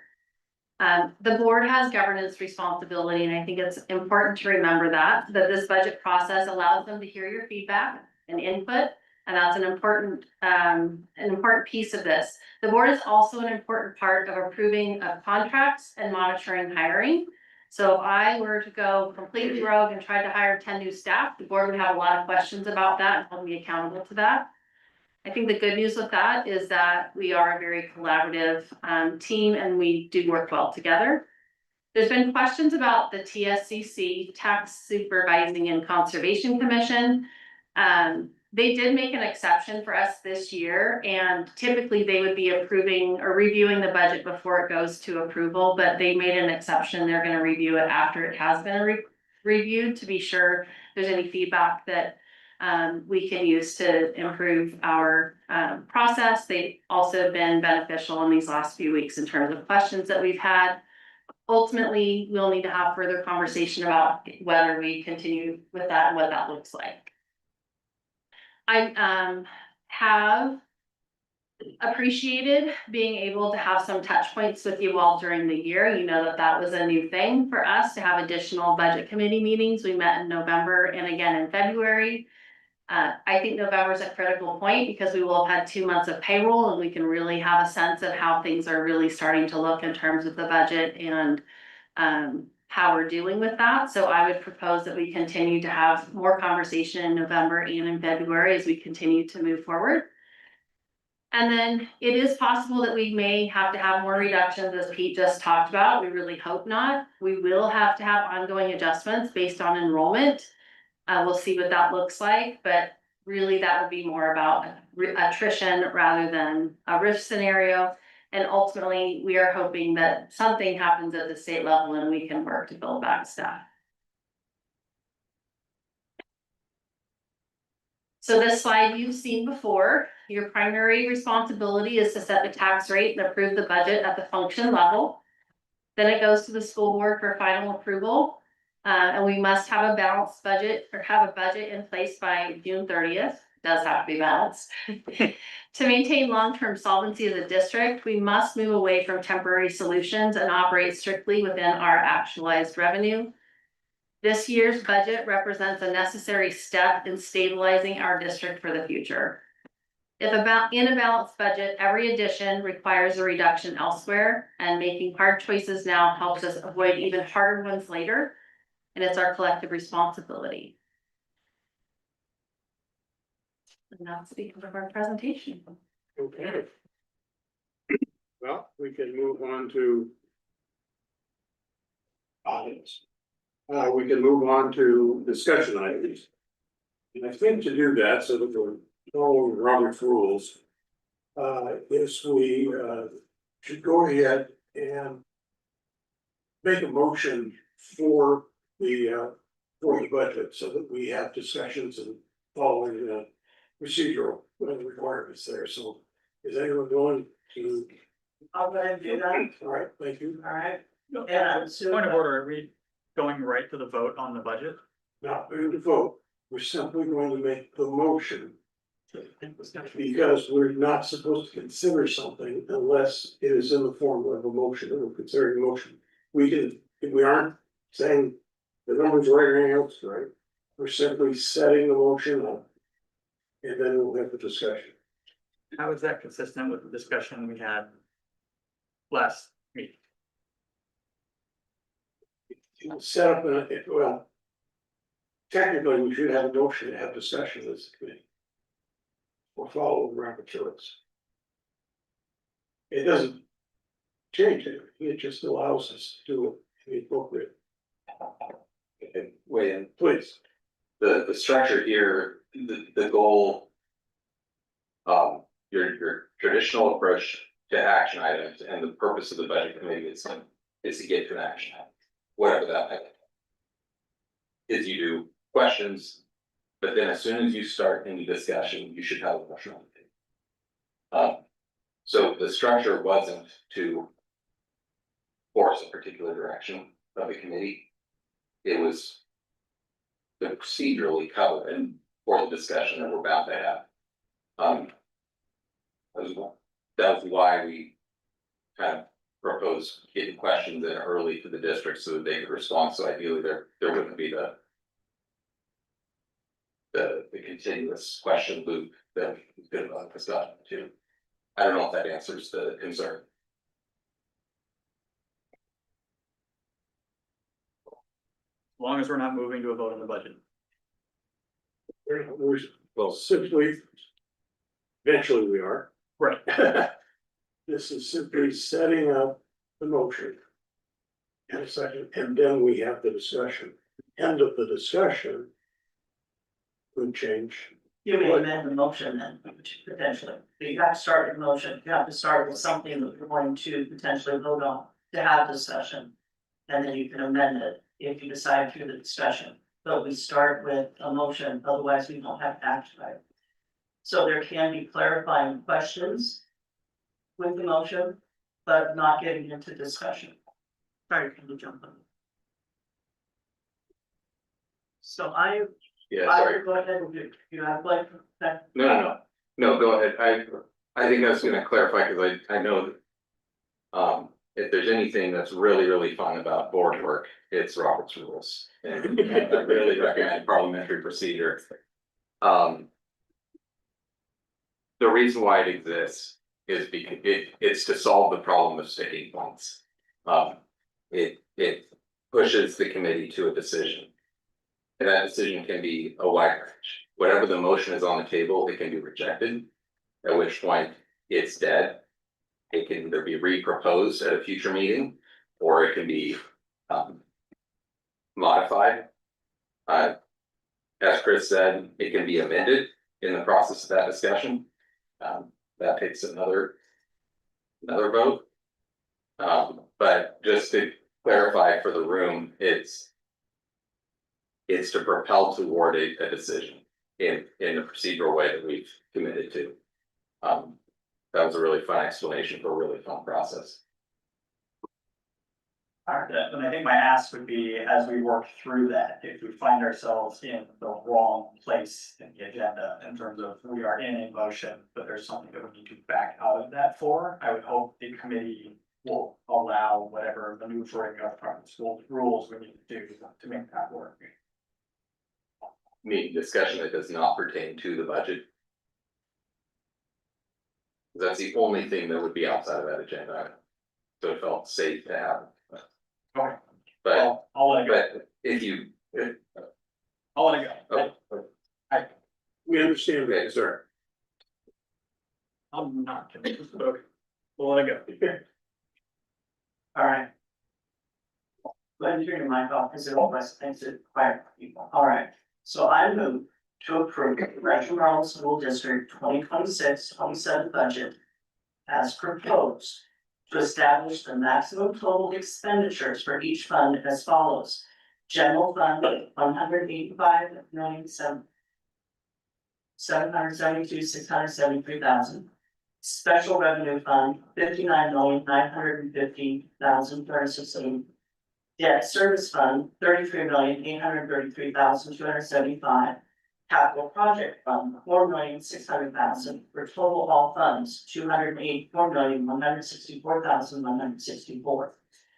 Further, that the approved budget is to include assessment of the permanent tax rate of $4.5268 per thousand of taxable property value, which will levy approximately $38,963,807 in net taxes for general fund operation, and also to include a debt service fund tax levy of $24,297,818 for the purpose of servicing the district's general obligation of long-term debt.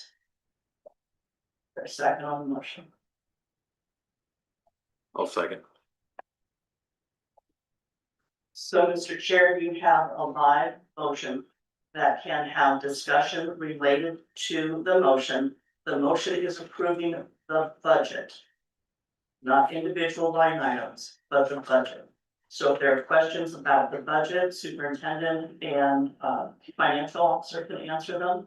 And if there is something substantial that needs to change within this motion, then it would require an amendment to the motion as well. So, Mr. Chair, are you offering a discussion of this point of the motion on the table? Yes, open discussion on the proposal.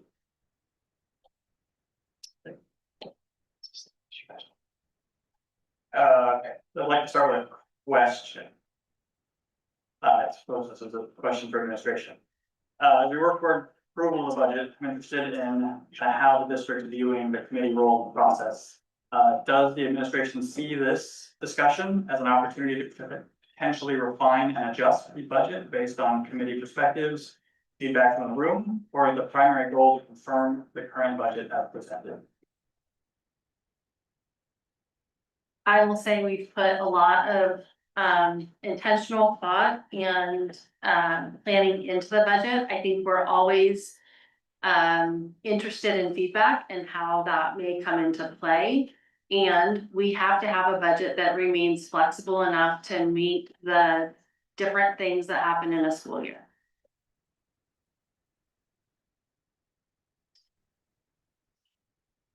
Mr. Chair, I know that we had an opportunity to look at the questions that were submitted from the previous meeting. And if there were further questions or comments about the information that was provided by the finance officer as well as the superintendent, there could be clarification on the answers for that. But again, it was the questions that the budget committee did in fact submit either from the last meeting or in email notes to the administration. Got a question?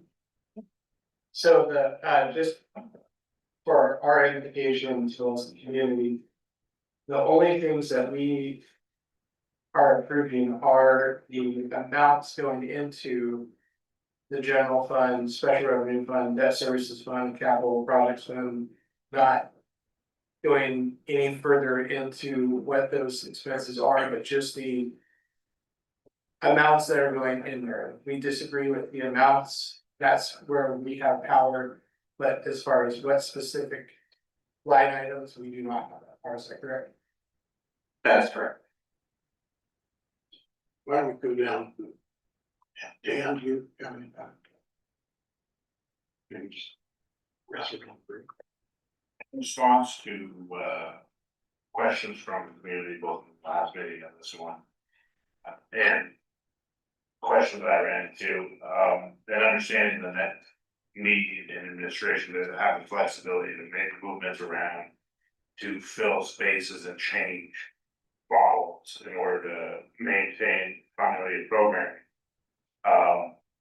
Are there any other than what's already been mentioned between elementary music or added, are there any other whole programs that had to be eliminated that weren't modified or and some other thing held them? The other biggest reduction was to our engagement liaisons. We had to reduce them K-12. We did keep a couple of them strategically. Their work has been in supporting schools with having attendance teams and connecting with families to identify barriers to attendance and to support students and try to incentivize and help get them back in school. So that's the other thing that had the steepest cuts. I think some of the other things, like hearing the comment tonight about DLI, that is part of the reductions that all of our buildings are experiencing. Each building is experiencing some kind of teacher reduction, and buildings were tasked with identifying how those reductions would happen and what that would look like. And so as, you know, things happen, there are more blends, there are higher class sizes in our elementary schools.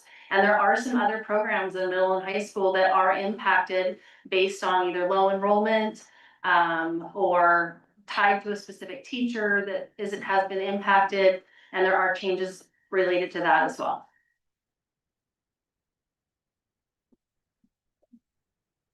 Right.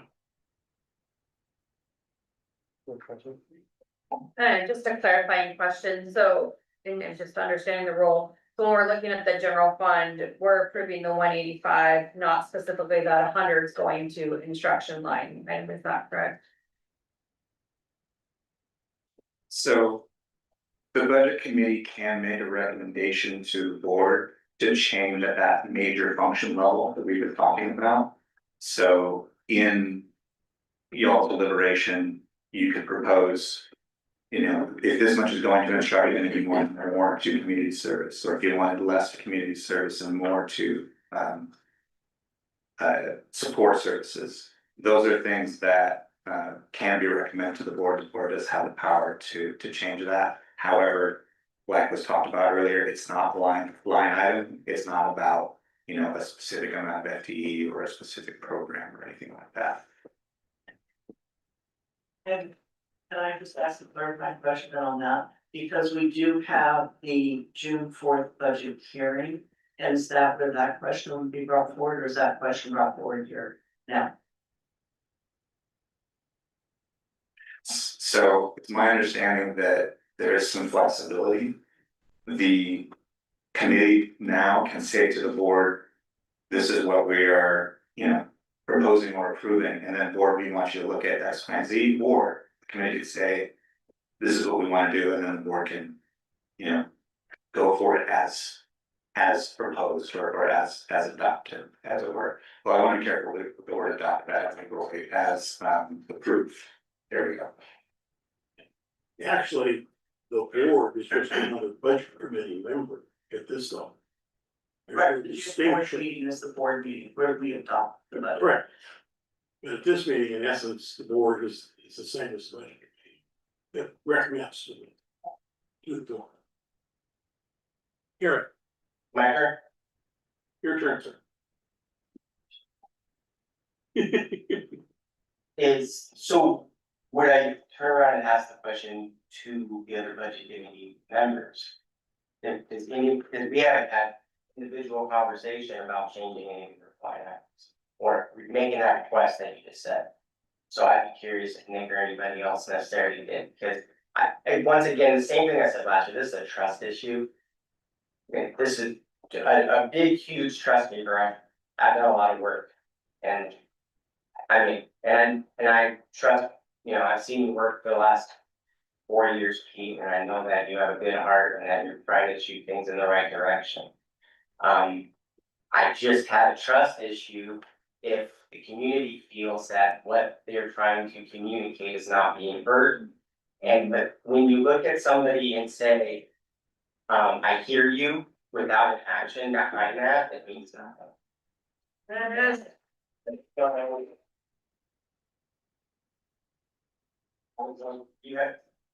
There's a great opportunity to gain the trust of the community, all of us to row in the same direction, all of us to be behind you, all of us to be your biggest cheerleaders, all of us to get down to Salem and get all the resources that you can possibly use to help our district. But that begins with listening to the community. So Garrett, what is your specific question? It doesn't matter because we're here just for this number, correct? Well, yes, and I mean, You want my vote, this is what I want, is that the question you're asking? no, what I'm saying is, I'm prepared to speak more about the impacts of adding back music if that's a need of this committee to share why we've made the decisions that we've made and specifically related to class size. So if that's helpful, that is something that we certainly can do and are prepared to do. But I don't know what the specific feedback is that we're trying to solve. I've heard different things around postponing technology. I don't know where people are at with that. I've heard like lots of questions that we've tried to address through this process and through the information that we've provided, but I don't know where the stuck points are. And so try to anticipate where some of those might be. So we're happy to talk more and answer your questions. Is, You did answer. I think the one question that Pete made, it's not line item, I understand. it's group. Yeah, that's why I'm like. That's why why would I go to the line item when you've already made specific clear that it doesn't matter in this commit if I question the line? And so you understand my sticking point there? Sort of.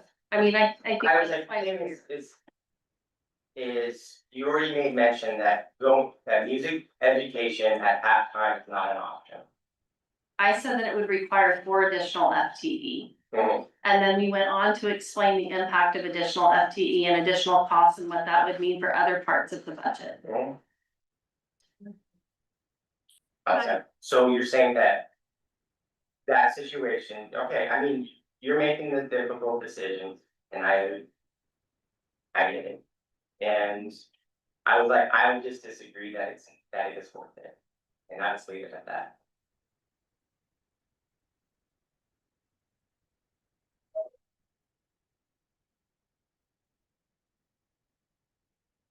Yes.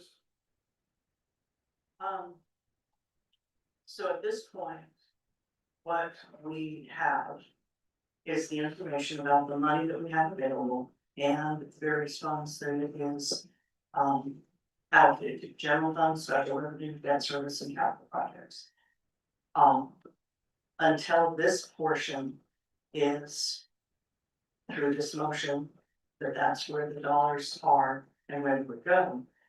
Then further questions about the potential activity portion is not part of what this motion is. This motion says we are going to have a budget. And then at that point, you can talk about some of the direction that you would like to give to the board, to give to the superintendent about how that money is spent. But right now, it's looking to make sure that we actually say, here's how much money is available to be spent, and here are the buckets where it can go. And some of the buckets, Pete, they are required by law. We have to make sure that we are covering our debt service fund. We make sure that we have capital projects money set aside. And so at this point, we are looking to adopt the framework of the budget. And then, again, the budget committee can refer to the board for further conversation that says we would like to see, in conjunction with the superintendent, what other options there may be.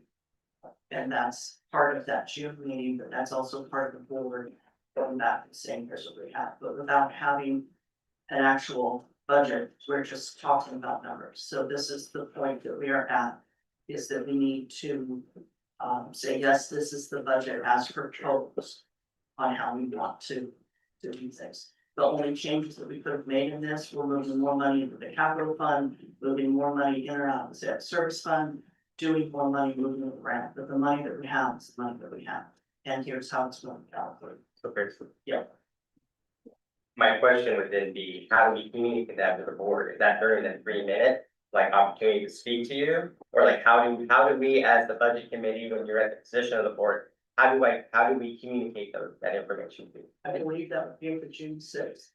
And so then that would just be, you sign up and you get your 3 minutes? No, there's a June. No, 6th actually, that, budget hearing. Okay. that should be now. It If could be not, now. we would have to convene another budget committee meeting before the board meets.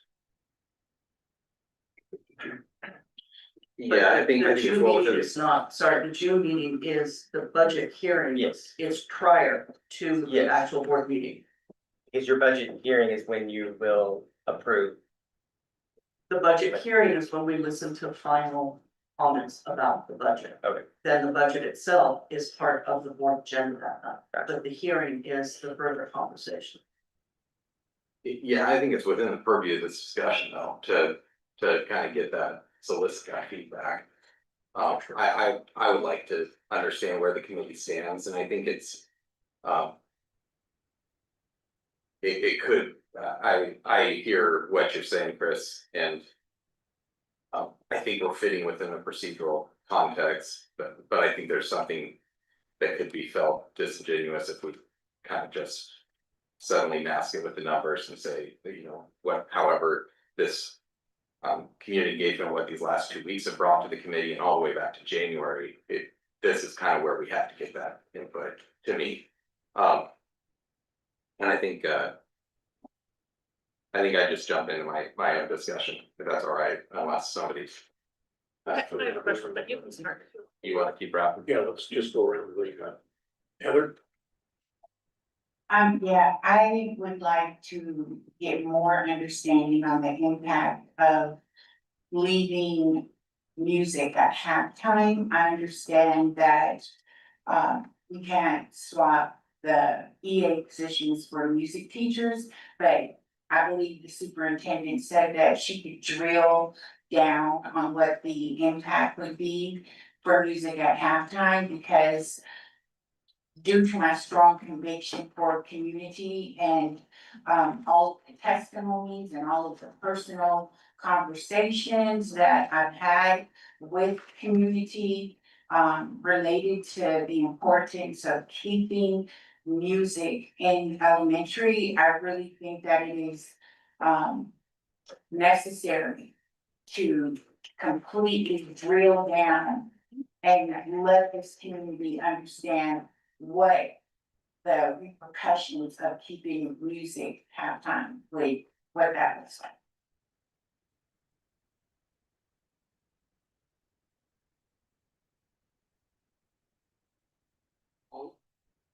Mine's along those same lines, so I'll just add to that before you have a chance to answer, Dr. Klinger, but, if elementary music was added back halftime, would you explain to the community, and the committee, how that would affect elementary class sizes? Which is something the board has heard a lot about this spring and prior to that also. And then, also, would you just speak to the trade-off? I hear you and I understand the sense of not being heard. But we have heard as a board from community members all spring along the lines of other things like SPED. And those people aren't here today because their programs didn't get cut and they weren't affected. But they have had huge effects, and that's why they came to us prior, and that's why those decisions were made. And so it isn't that we don't care or don't hear.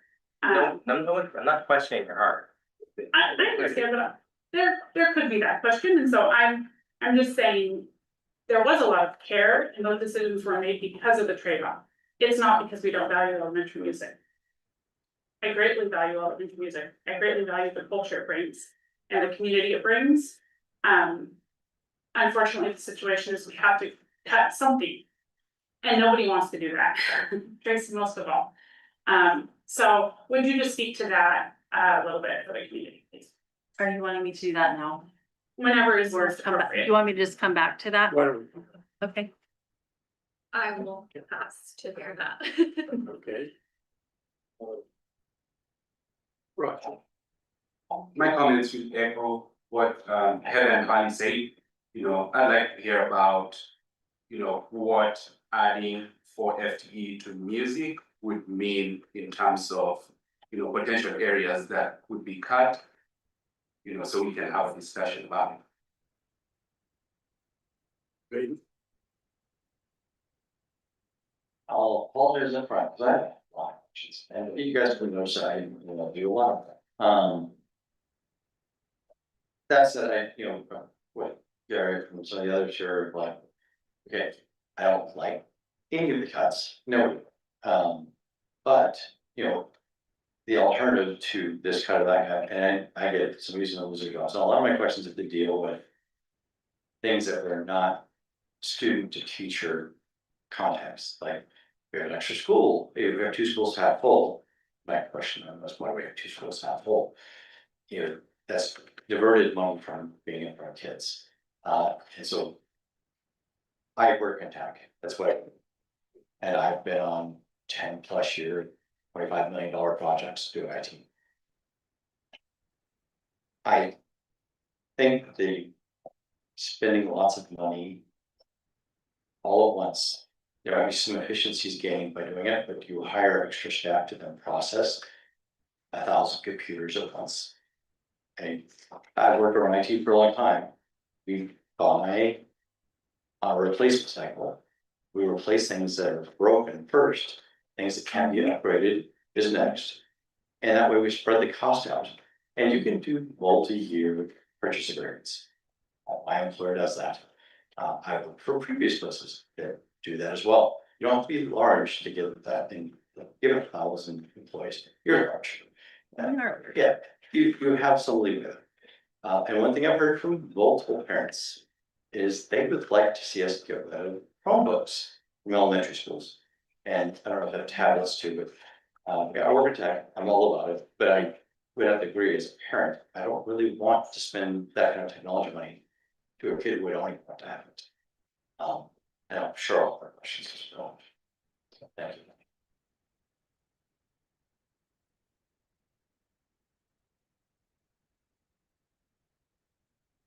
All right, are you ready for some rambling?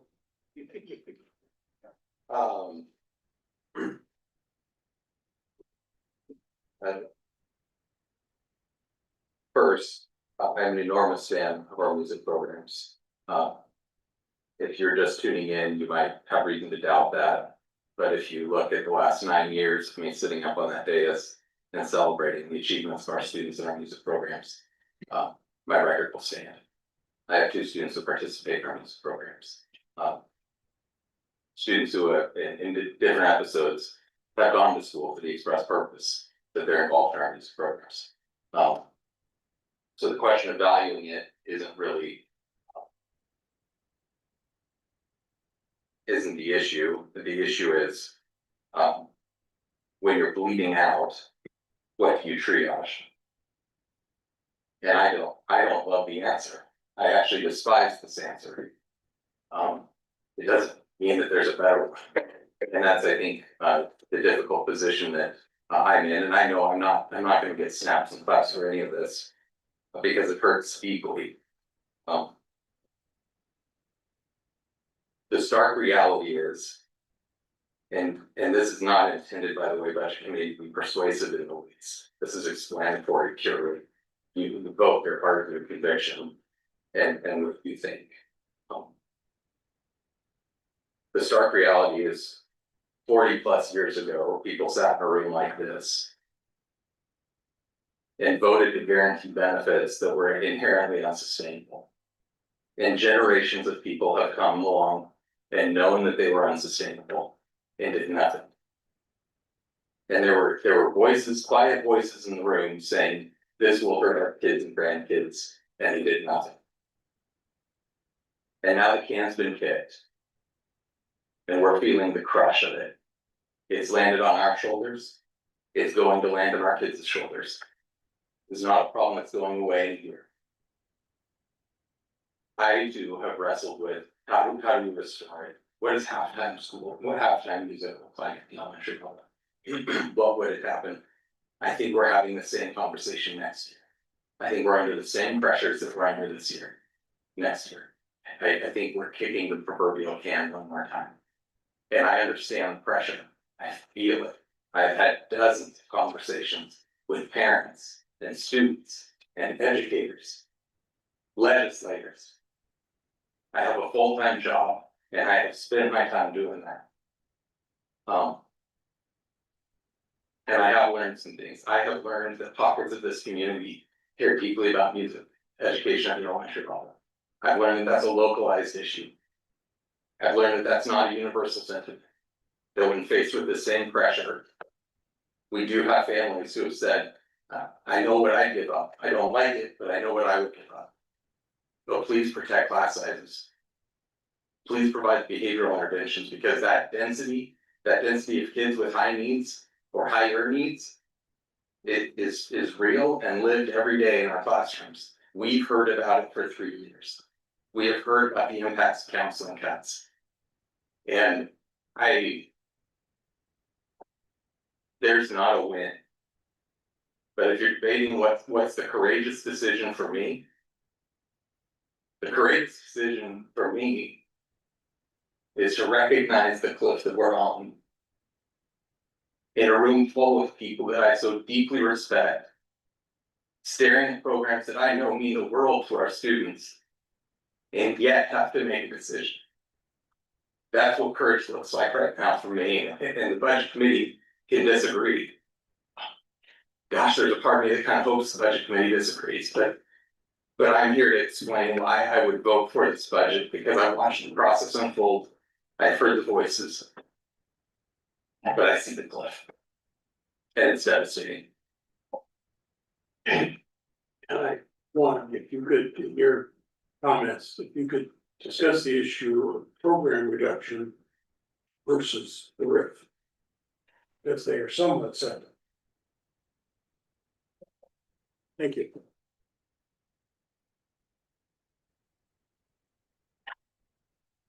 All right, so let's start by looking at some of the analysis that we have done. One more question. Yeah. It's only because I don't know. One of the things we're voting on is the levy rate. Do we actually have a real ability to change that? The levy rate is the minimum, so there's no legal mechanisms in place to raise that currently. But with board action, which has been talked about in previous meetings, that is something that could be explored, but that is for the board, that's not for the committee. But it's a discussion we as a committee can have, so. I would defer to other members about that. Sorry if I'm jumping in big into that. I think the board has heard the committee's position on that. To clarify for the room, we're talking about a local option levy. That's a special referral to voters to ask them if they would want to spend. Sorry, I think Baden's question was the. There's one we're voting on page. Oh, that's fixed. Yeah. That's what I was. That's our permit, right? Yes, I said minimum, but I apologize, I Well, wasn't. That's what I was like, We have to notify the assessor. And that's the reason it's in the motion, is we have an obligation to notify the assessor, otherwise they won't levy the tax. That, I get that, but it reads off like when we were talking about it, it's an option. It's a false choice. Okay, thank you. Well, actually, I'll give you, sorry, so now we're talking about, that's the ad valorem tax rate. Yeah, so that's a permanent tax rate, just for, can I do education real quick?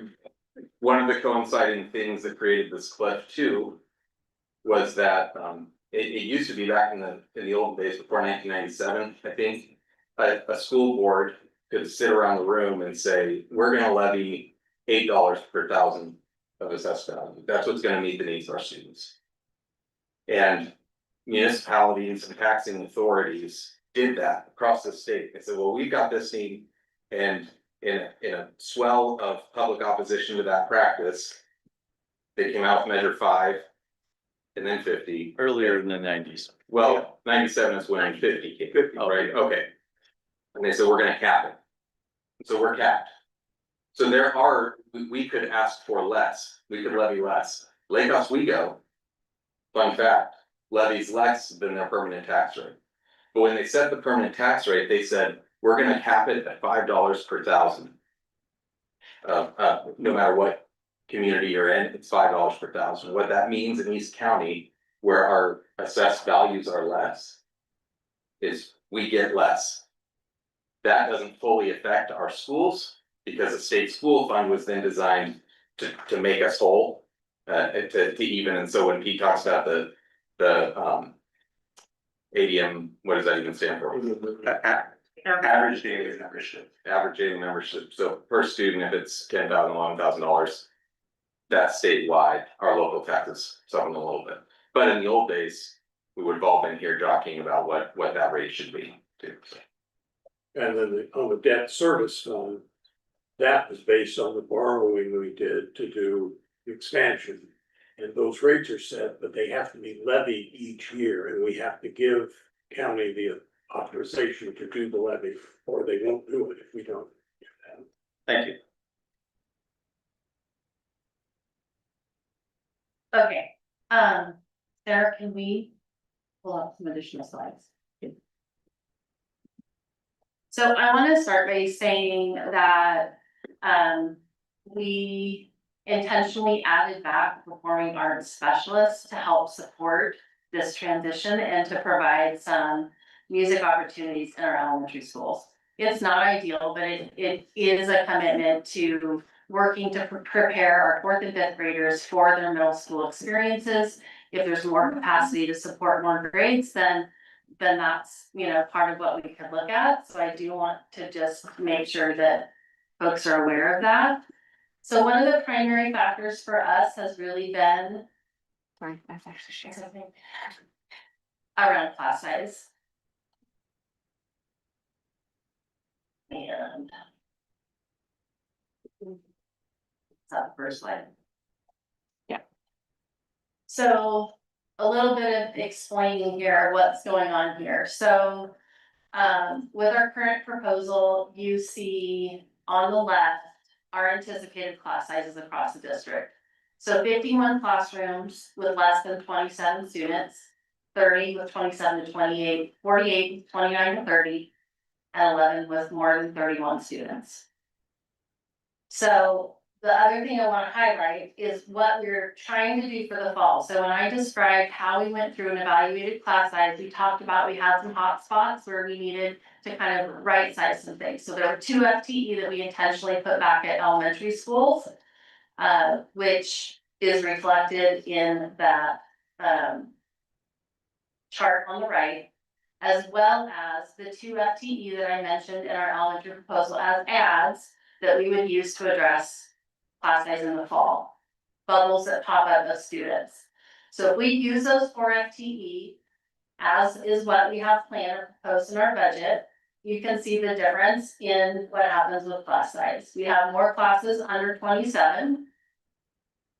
We have about the same number of classes at 27, 28. We have fewer classes at 29 and 30, and about the same at 31. So as we've talked through this process, we've shared that if there are additions to something, then there's reductions that have to come somewhere else. So if we look at the next slide. This is if we use those 4 FTE, so the 2 that we've already planned to add back to 2 of our schools that we knew were hotspots. They were already looking at class sizes of 34 and 35. And the 2 additional FTE that we had saved for the fall to help us try to correct whatever bubbles of students we may have to address that. So again, on the left, you have our current sections.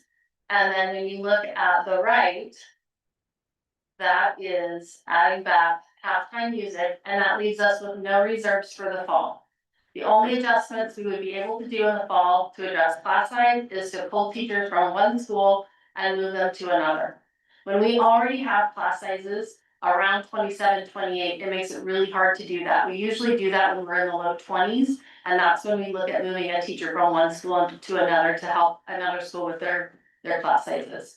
So you see some changes there in terms of what happens without some of the reserves. Going further, and actually that one should be compared to the slide before. Because the right side of the first slide is where we're at. So can you go back? That one. So that right side, if we take away those 4 FTE and use them for music, is what you get on the next slide on the right. So you get more in that 29 to 30 and more in that 31 plus. We also looked at what happens if we just keep the 2 reserves. You can skip that, I thought that might be helpful, but if you just keep the 2 reserves, that we could use some adjustments later, and you can see that what tends to happen is when you have additional FTE, they jump from that first column to the 3rd or 4th column. So we have more and more classes with over 31 students in them.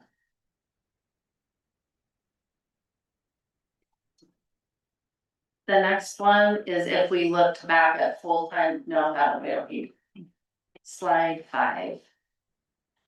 We looked at what happens if we added all of our music back And you can see what happens to that group of 31 students.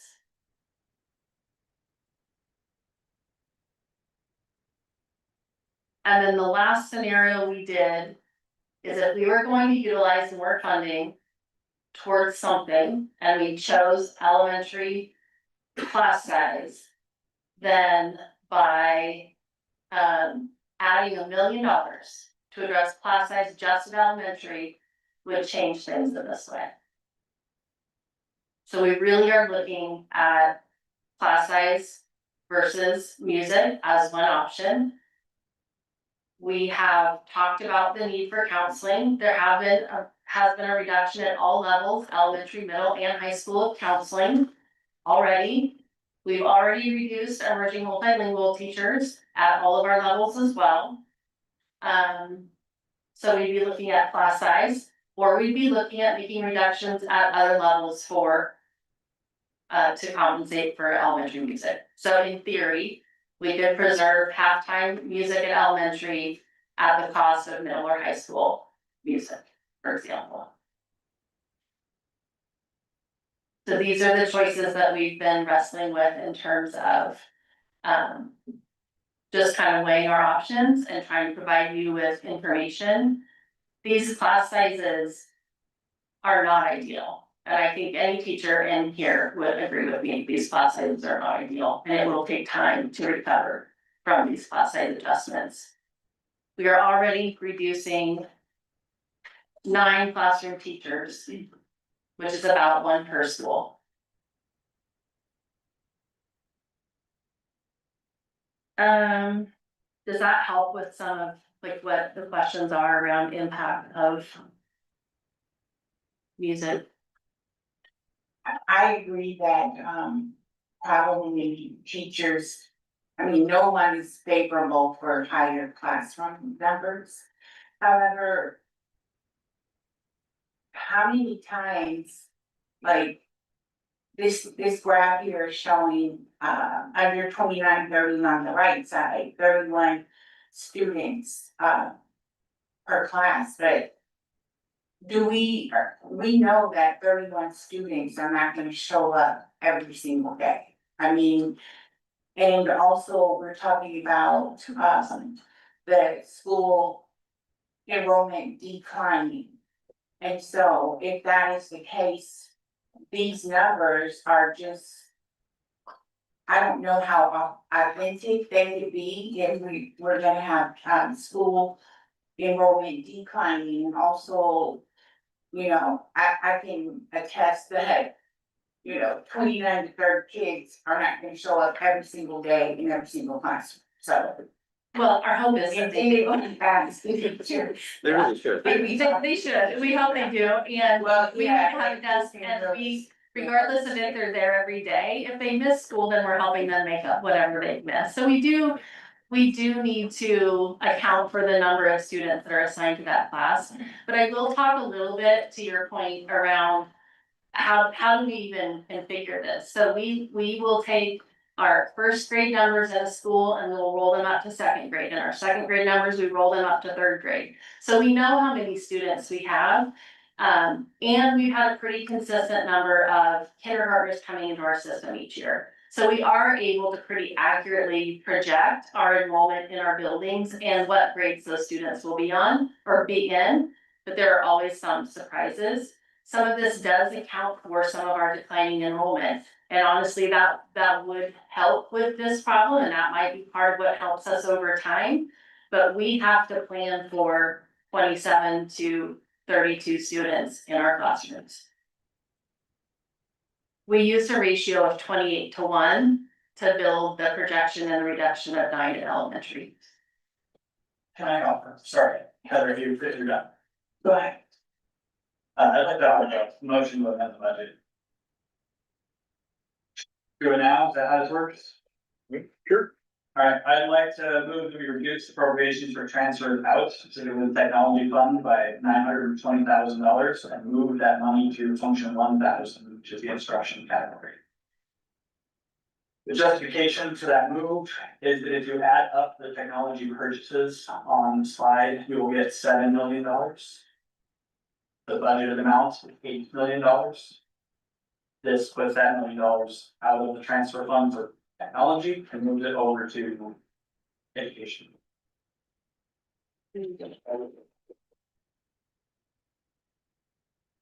Now we go through like the specific citations, but that would be helpful. I just wanted to hear that we're doing part of the technology budget or all of it. I am reflecting that the original proposal, making it to the right slide here, I'm holding somebody else in the room, the presentation from our first meeting included $3.76 million in 26-27 budget, specifically $3 million for tech replacements. The corresponding total on the subsequent slide, for the 26-27 purchase is $2 million. So there's $1 million difference between the two.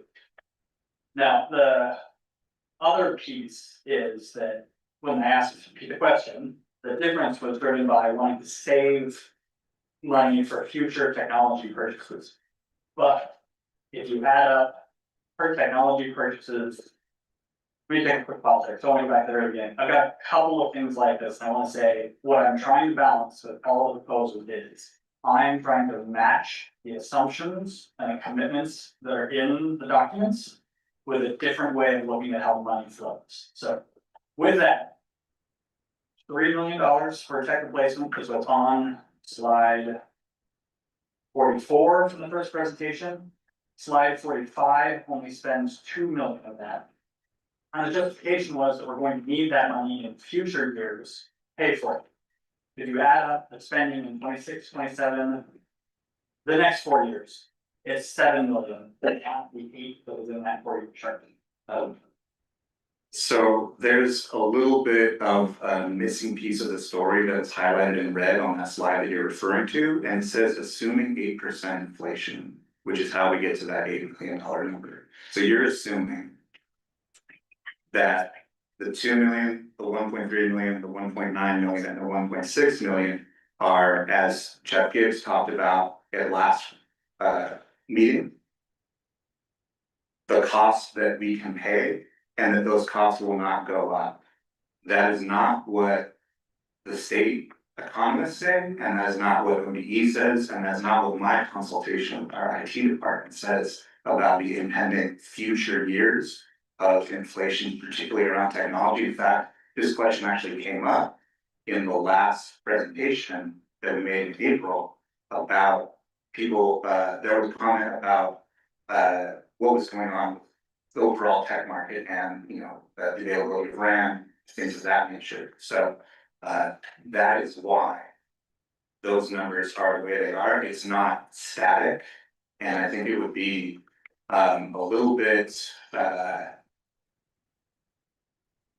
unrealistic to assume that these prices stay static, and that is why we apply, you know, the inflation rates that we do. If I could just jump in, just a procedural point. So the motion to amend was made. And I think we need to clarify really quickly, so could you kind of restate it? Yeah, let's see, and correct me if I get my function numbers wrong. Move to reduce appropriations in function 4,000 transfers out and increase appropriation for function 1,000 instructions by 12,000. Can we see the slide that he's referencing? Is there a slide? Can you exit out? Yes. Exit, I think, Yes, and then well- refresh. While we bring up that slide. Oh, we do that. While they bring up the slide, if I were to coach the amendment you're proposing, I would. You want to amend, I think what you're wanting to do is amend the motion to approve. And you want to restate the numbers that Chris stated. No. No. That's why I'm worried about moving. No. Because all of a sudden it walks. We have a motion on the floor, he's making an amendment. And the amendment does not change the original motion that was made, the motion comes in. And then it does work in that, but you don't change the original motion, we still have a live motion on the floor, we have half of an amended motion. We do not have an amended motion at this point. So understanding what it's trying to accomplish here, Chris, how would you coach the situation? How do we get full? Can I propose that we table your original motion? So you're in kind of a sticky situation now because you have you have the amendment, so the amendment hasn't been seconded yet. Right. So if it's not seconded, it dies, and then you go back to the original motion, and then you could table that. I actually had a follow-up question, which is why I next. Let's get the follow-up questions. So whether in seriousness or not, you just got a second on the amendment.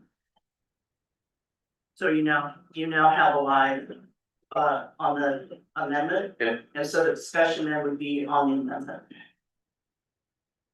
And I think the amendment gets us into operational. And it's not in what the budget is doing on the proposed budget. It's not doing with the operational areas. I don't know that it was, I really just had a question for them. And it is about technology, so that's very rare, so I know this, we used to go on. You just mentioned an 8% increase in computers per year is what you're expecting.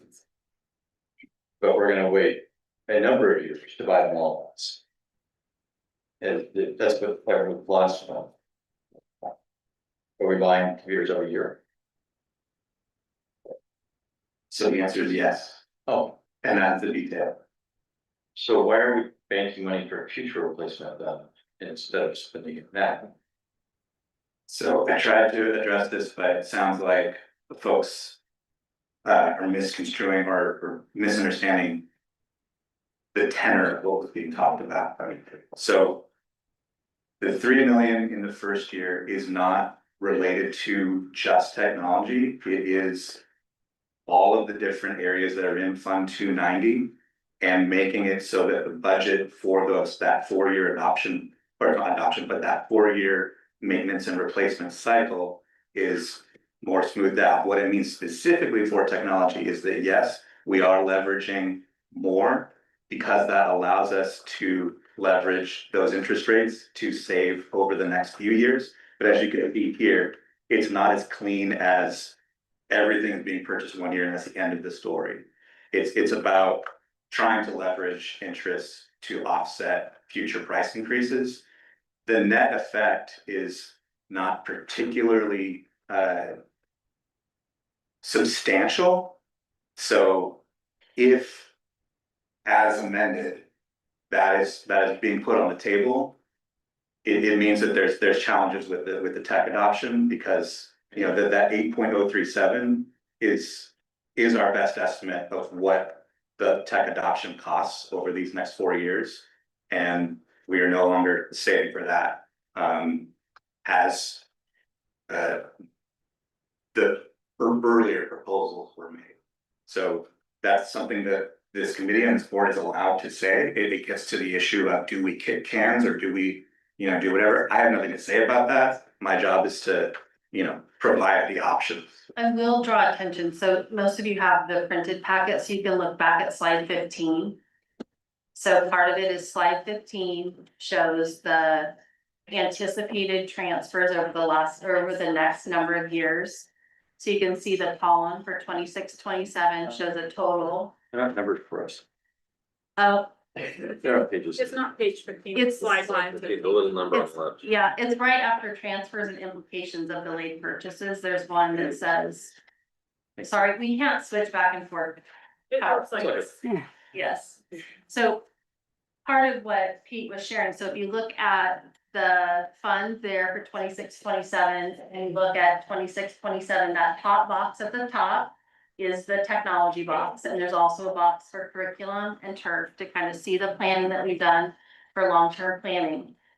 And part of what Pete was describing when he talked about this slide was trying to level out the amount of transfers year after year. So if we don't transfer a similar amount this year to next year, then at some point next year or in the next biennium, we're gonna have that $920,000 to transfer or find at another time. And that was part of the goal in leveling out the amount of transfer just year after year. So it's not this up and down or money that we have to find from somewhere else to make that transfer happen. Thank you. Yeah. And that helps me actually understand Nick's motion. What he meant. Nick, could you restate the motion just so I make sure we have it clear? So we've clarified that the raw numbers are correct, I'm not trying to restate the original budget amendment or just clean it. All right, move to reduce appropriation for transfer out by $920,000. Function 4,000. And increase appropriations, in function 1,000 instruction by £7.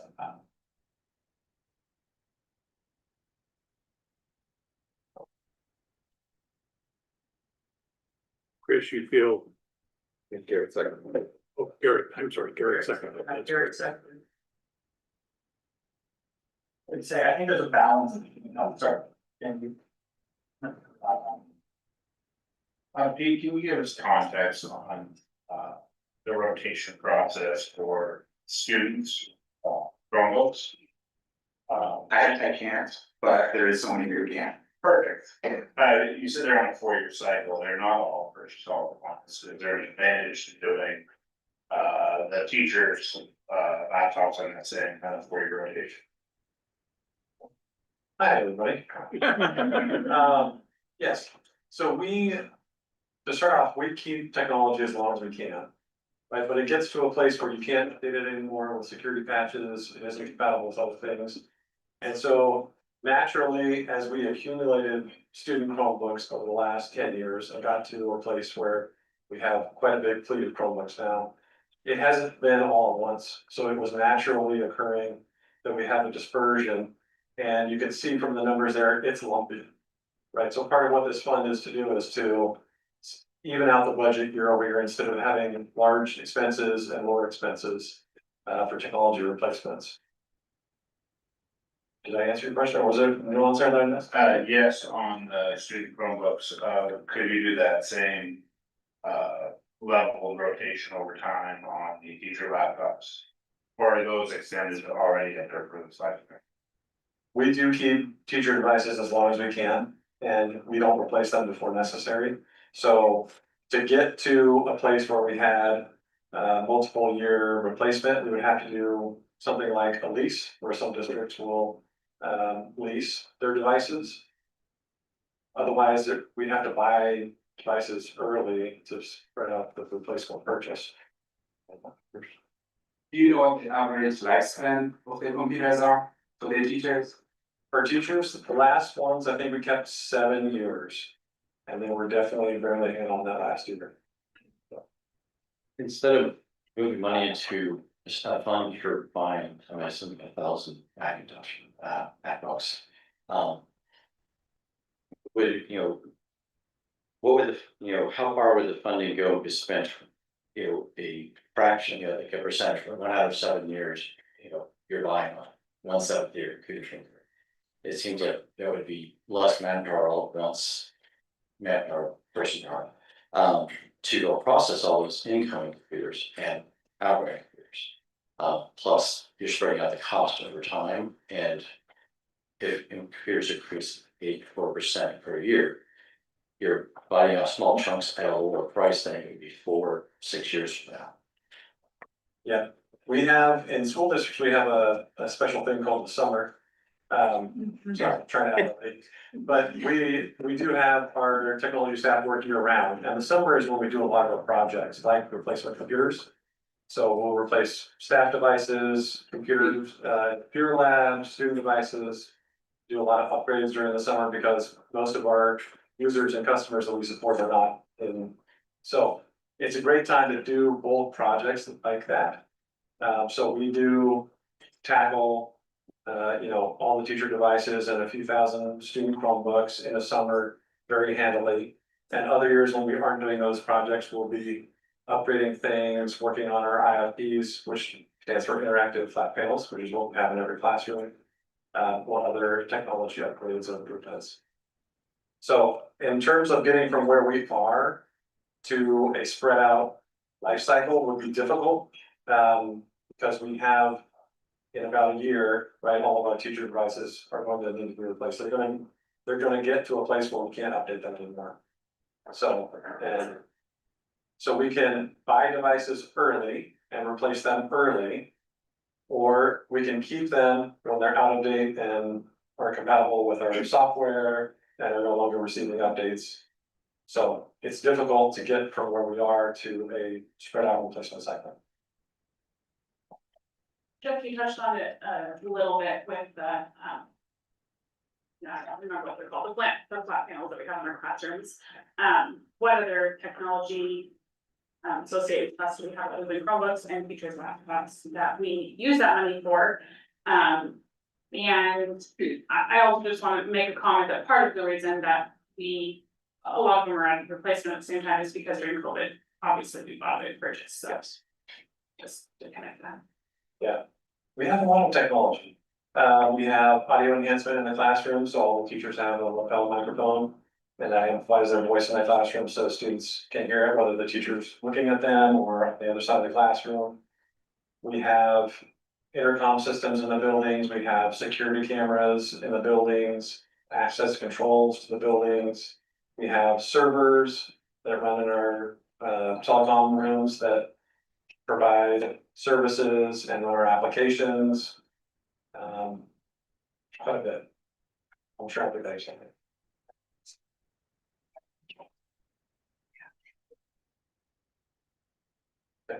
I sit down, those are more questions. I was just gonna add, one of the differences with technology and why we're in this position of buying the technology kind of year by year.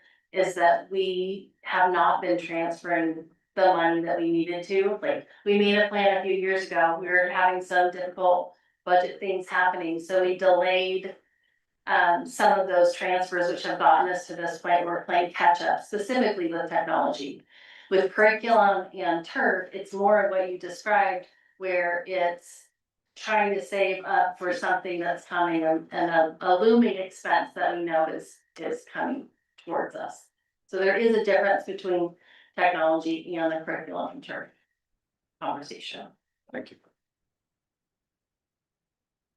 I guess a broader comment about sustainability. I appreciate that we're trying to not look for single point solutions and that we're looking at multi-year solutions.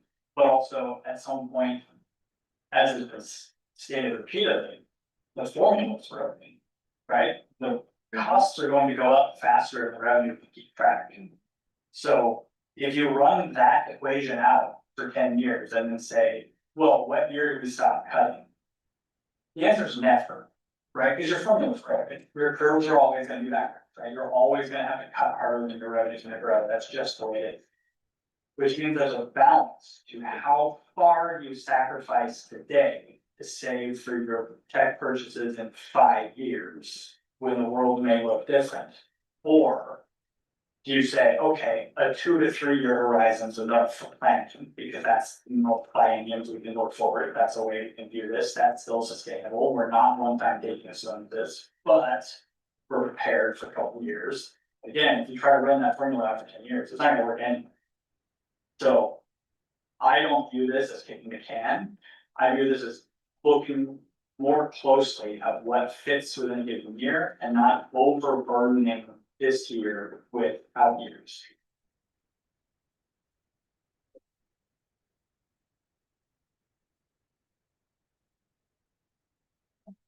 I just want to, this plan also includes that transfer of $6 million from our PERS liability to offset some of the costs in that next biennium. So I just want to make sure that we're not losing sight of, like, we are using additional funds to also try to offset and create that stability as best we can without using all of those funds right up front. I just wanted to speak a little bit, I think, to the district's defense. I don't disagree with you, Nick, but I also think that it's the solution, as Tracy mentioned, that we've done the last few years that avoided a RIF process.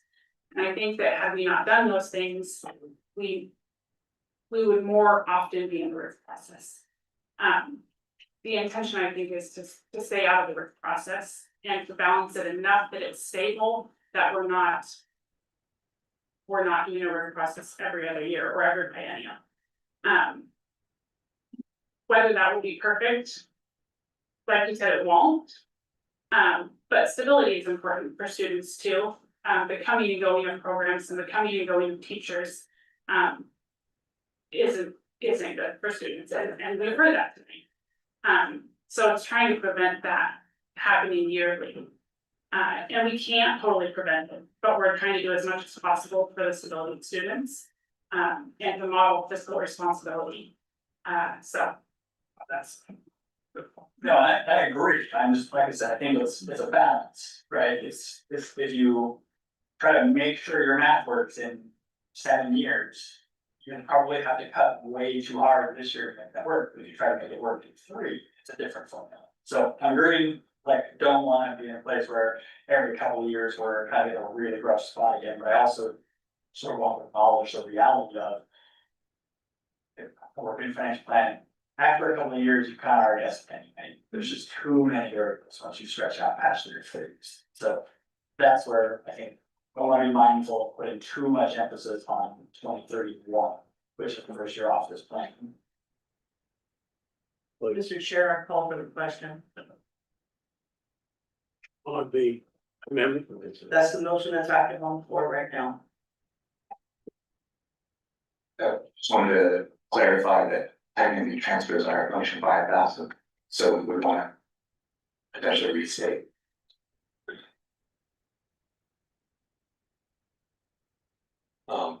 Yeah, I think that would be helpful, and I don't ignore the just of the question, which. Call the question requires a second. If someone wants to stop the discussion, if they don't, we'll continue the discussion. If you make an amendment to an amendment, it's gonna get really, really squishy. You can vote it down and redo the amendment. But I would advise not doing an amendment on top of an amendment on top of the original motion, because it gets really difficult to track what's going on. So if the amendment is wrong because of the category, then redo that. And then propose a new one. So we vote the amendment down, and then you can propose another. So Chris, I would be willing to second your motion, Okay, so that we can vote, Okay. call a question and then restate the amendment if we need. okay. So what you have right now, Mr. Chair, is you had called for the question in the second. And are we done having discussion on the amendment? And if so, then it defaults to taking a vote on the amendment. And I know if I'm wrong, Sarah will tell me. Thank you. Okay, and let's go to the question, let's go ahead and vote On the amendment. on the amendment, yeah, Your mic's not on. you're right. Let's just do it by hand vote. All those. Can I just make sure that the committee's super clear? Yeah. If this amendment passed, if this vote passed and your vote is aye, what you're saying is I want to amend the original motion exactly as it stated. If you vote no, then it doesn't do anything to the budget one that we already have on the table, it just fills it.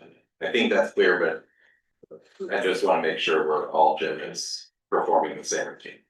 As Pete shared, the amendment needs to be fixed. So. Yeah, are we voting that it has to be exactly as Nate stated? Yes. Yes. Yeah. Exactly Yes, as Nate we're gonna stated. go, yes. He said the wrong number, so we gotta kill it before we can hear it. Exactly.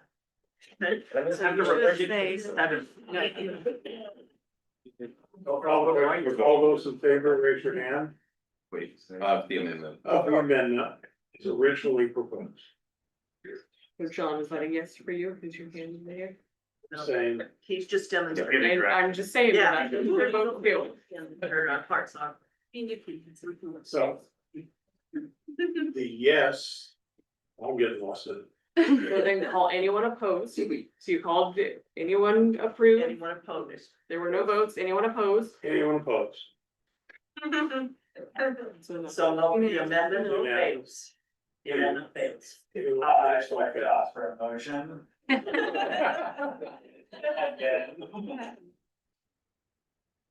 amendment. Well, can I suggest, and I'm not sure what this says to the motion on the table, but I suggest a 5-minute recess.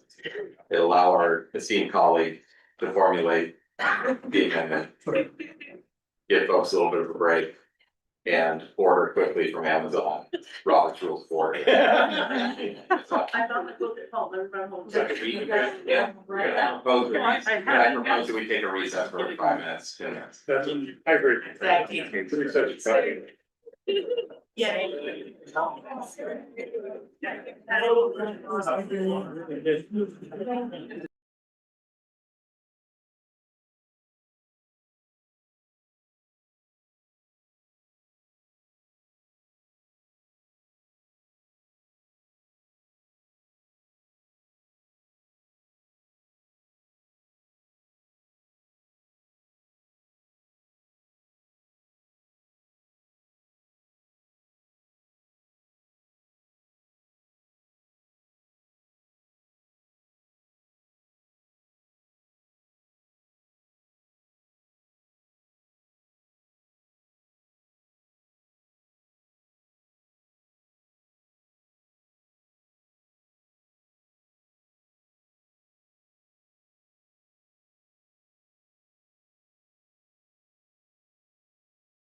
During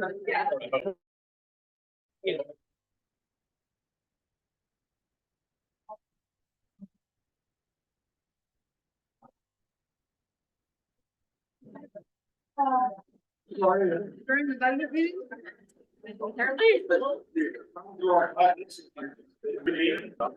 Move on.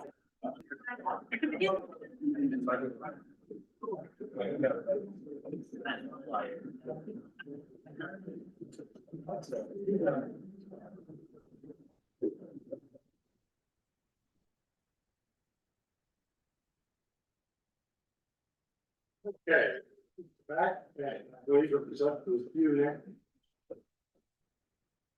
And breaking this, I have a motion to amend this. Right? Okay. Like to reduce appropriations for transfer out function 5,000 by 920,000 and increase appropriations in function 1,000 by 10,000. Second that now. Second it. Eric, seconded. Second.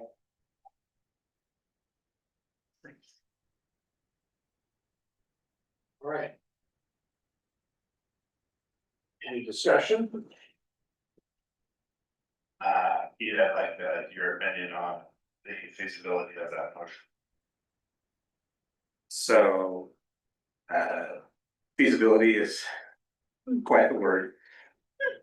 Absolutely, within the first year, this is, for lack of a better word, feasible. This is absolutely possible. I think what's concerning is comparing the increased cost over time of a technology deferral versus the increased cost over time of new ongoing payroll. Because the issue I think at hand is not to have people hired or retained for 1 year. I think the issue at hand is to keep them retained 3 years. And we just had a chart with 2 lines, one red and one orange, that were very specifically talking about a lesser amount than what's currently being proposed and what that does to ending fund balance over time. So while this 1 year change does take care of the next fiscal year, it still has an increase of the PERS plus payroll costs plus insurance costs that are more than the CPI rate that we expect for technology. So in terms of feasibility, I can't say for any certainty, but I can say that it is expected by the math that we've been doing in tandem with the state, in tandem with other experts, because we certainly don't trust one guy. That the cost of technology versus the cost of payroll are not even and are not interchangeable, particularly over multiple years. And I'm not talking about a 7-year scenario. I'm not talking about a 10-year scenario. I'm talking about a 3-year scenario. Good for that follow-up question. I really appreciate that one. What do you know? What have you heard about the next fight? What assumptions might you be caring about next biennium? And what have you heard from your various groups? There's a lot. I'm not sure that I could sum it up super succinctly, but I'll try. So ODE, particularly some folks in the business office of ODE that we speak to on a fairly regular basis, as well as OADPO, which is a group of business office officials at other neighboring districts all over the state, are in agreement that the SSF formula that we have on track for the next biennium is what is expected. Will there potentially be a change? Yes, but it would be, within the matter of a margin of error type change. We're not expecting a major change to that revenue stream. So the increase that we've talked about in the past of 3 point something percent, 3.4 is 3.5, something in that range for revenues is on track for the next biennium. And I have to be completely forthright. Nothing is set in stone, but that is our best guess. That is what ODE is telling us. That is the best information that we have from fellow business managers at other districts. So that's part one. And then part two, the increased costs, particularly for technology, particularly for utilities, electricity, particularly for PERS, particularly for payroll overall, for insurance. Those are based on the trend lines that we've been talking about in more detail in past conversations at Budget 101 and at the previous presentation. But all of those things are built into the models that we've been sharing tonight. So that is our best approximation, and that is part of why we have a contingency that we do budget. Does that get to it, or were you trying to get something?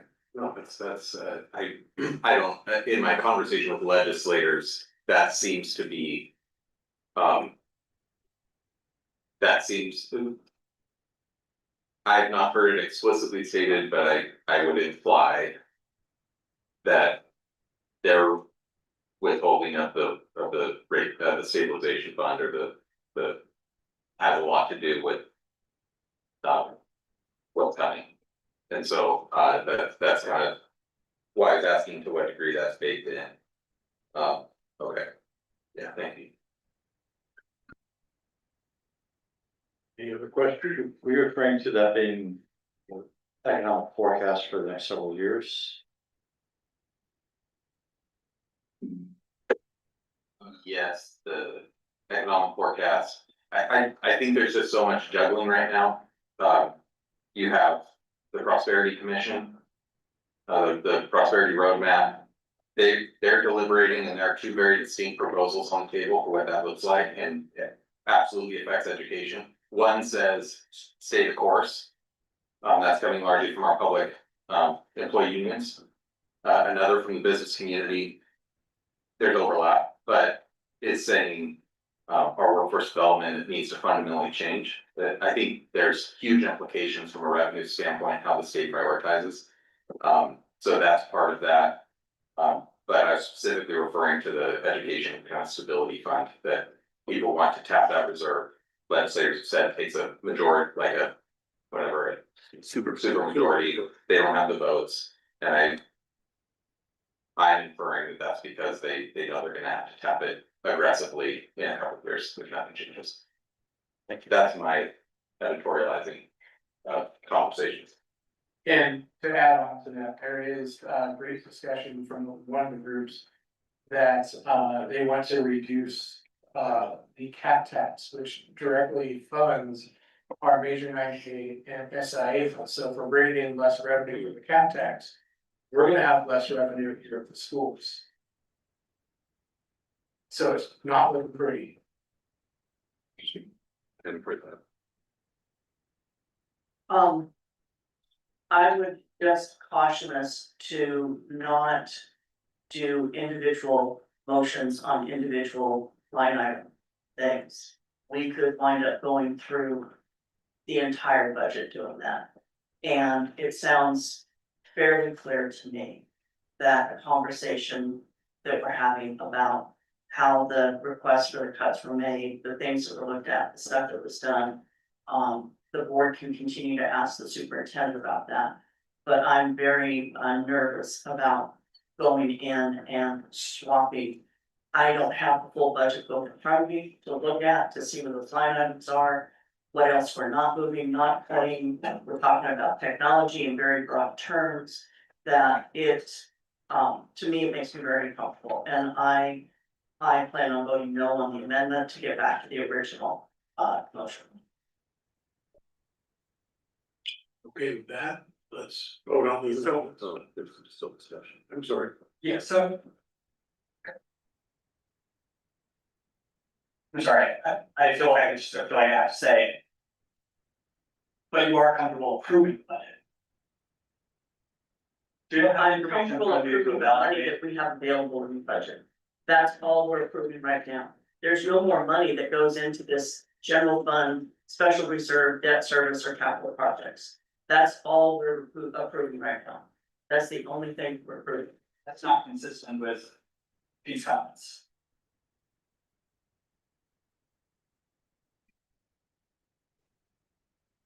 Okay, Sorry. I don't So- know what my understanding was I think I can speak to, making appropriation.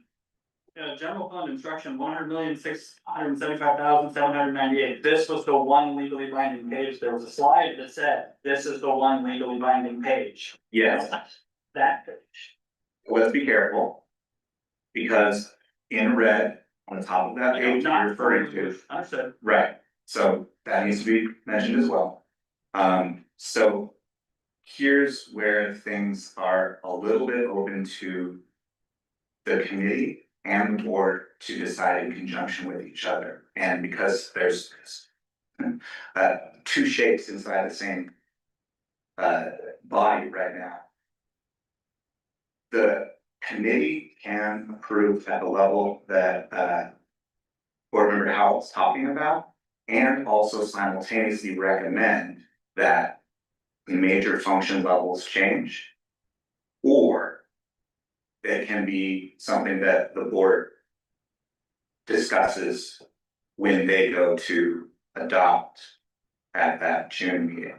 So there is flexibility. We did specifically ask a TSCC about this exact question, anticipating that this exact unclearness would come up tonight. And they did say that per the ORS, it is up to this body to decide if you just want it at the fund level, or if you want to recommend at the major function level.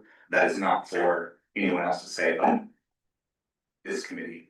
So we are compliant with a directive at the function level that is above the line item level, which is the level we're discussing. We're discussing function level, not. Correct, and we do want to be clear that major function level, as we try to talk about and educate, has nothing to say about programs, has nothing to say about FTE, and doesn't even have anything to say about technology. It's just at that major function level. Hence the motion citing transfers. Is that okay? All right. I will call for the question. Those in favor of the amendment as stated, please say aye. Aye. I'm sorry, can we have it be a Sure. hand vote, just so I can see for the record? Yeah, I'm sorry. Raise your hand so we can get it on the record. Here's. Probably worthy of clarifying, so this would amend motion, that's what you're voting on right now, you're not voting on the original budget. And I feel like everybody knows that, but I've also been in enough of these to feel like it feels clarification every time. I'm sorry, I do need one final clarification. So this motion that Nick has made would be to change the dollar amounts allocated to different, I'll just use the word programs. Is that what? No. No. Well, how I would see it, so there's, oh boy. I'm the wrong guy to have the mic on. See, so we've got the fund level, so the original motion has all the fund level, general, special revenue, debt service, and capital projects. Those numbers aren't changing in Nick's proposed amendment. The fund stays the same. What he's proposing is now we're gonna look at that, functional level, the function level, and change numbers there. Specifically, it would be reducing this by $920,000 and increasing this by $900,000. With all within the general fund, is that correct? Just to make sure. Yep. So a yes would vote to make that change, we vote no, vote would not make that change. It was a change to the motion, yeah. So we're just basically saying that we're gonna give administration more money, make different choices. That's it. To spend more on Yeah. construction and opposed Oh, yeah, to. good. No, they're gonna move it from here to there, and then they can spend more on instruction. Same money. In total, yes, but in Yeah, different. don't get lost on the weeds here. Alright? In different buckets. It's straightforward. Okay. Wait, something else, I believe that's what Nick said. That's right there. You would spend it on instruction and computers right now. in the eye of sustainability and maintenance programs, and without the budget committee getting in a position of driving a district's car, Dr. Klager, what does this do to limiting your plan for sustaining programs in mind of the next biennium and all that? So I think Pete did a nice job of articulating that part of the reason we're in the situation we're in is that our employee costs continue to grow, right? And so this money in the short term is beneficial to our schools. In the long term, it may put us back in a situation of reducing that much later or more later because of the looming costs that happen. That's what you're asking me. Yeah, specifically, I mean, if it's today, if it's one program in one part of the lineage of schools, down the road will be all of that program or that program across the broader spectrum of students. Yeah, I think, honestly, if there's more money in instruction, I think we go back to our priority questions around things that are required and work back through our sets, right? In terms of requirements and the different things. You also have to remember a lot of our conversations about elementary music. And if we have more money in instruction, I don't think it would be wise for us to not consider the whole need across our district K-12. So is the intent that $920,000 is for elementary music, then that is different than looking at instructional needs across the district that might also be for reducing class size at high school or middle school.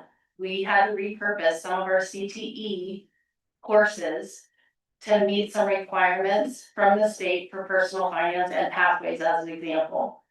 That is a place where we want to consider all of our options and go back to the drawing board with that kind of additional funding. Does that answer your question? Go ahead.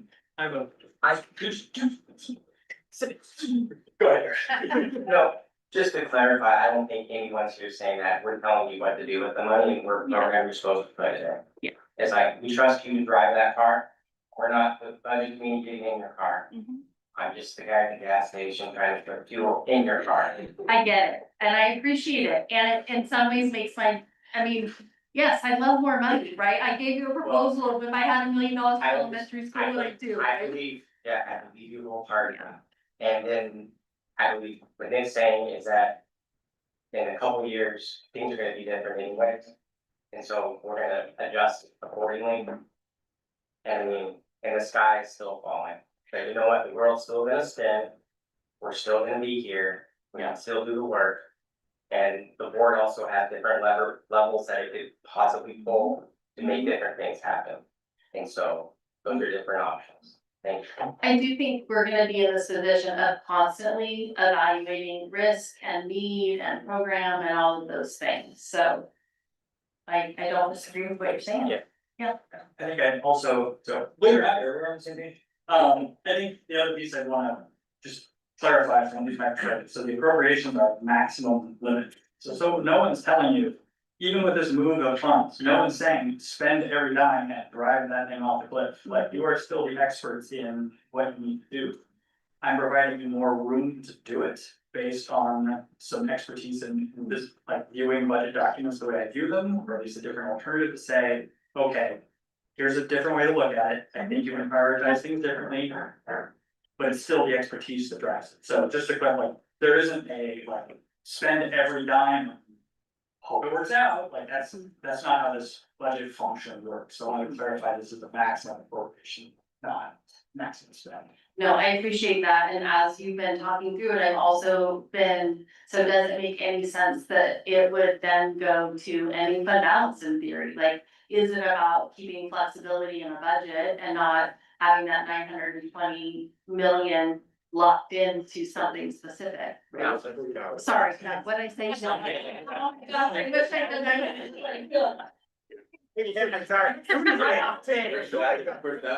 Yeah. I would, I'll again use this as a chance to explain why I think I lean against the amendment, when we get to the vote. I'll Like, you don't even explain. have started the vote, you had 4 people vote already. It's true. Oh, are we done? Vote? No, we're not done the vote All started. right, well, we also started the discussion. Yeah. Here I am. Yeah. Slide 35, they show.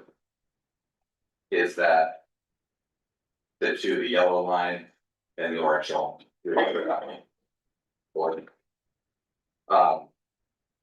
So. It's right under the ending fund balance and Page contingency. 18 in my packet. Page 18, slide 35.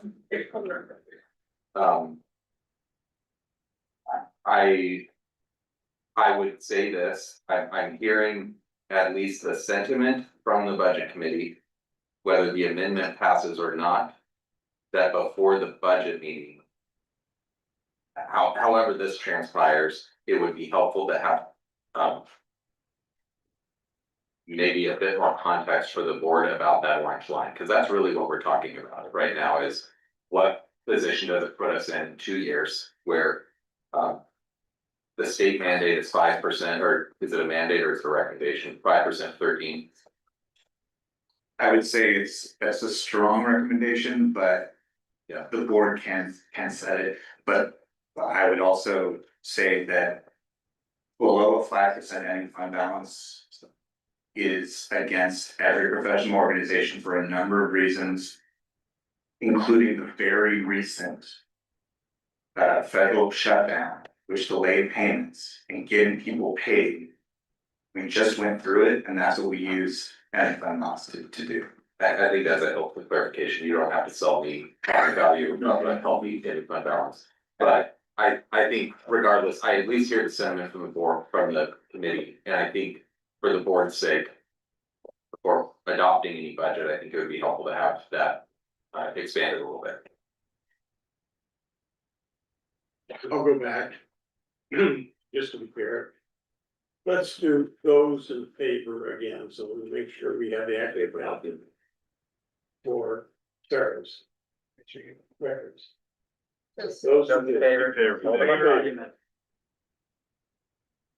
5, right? Yeah. Those opposed?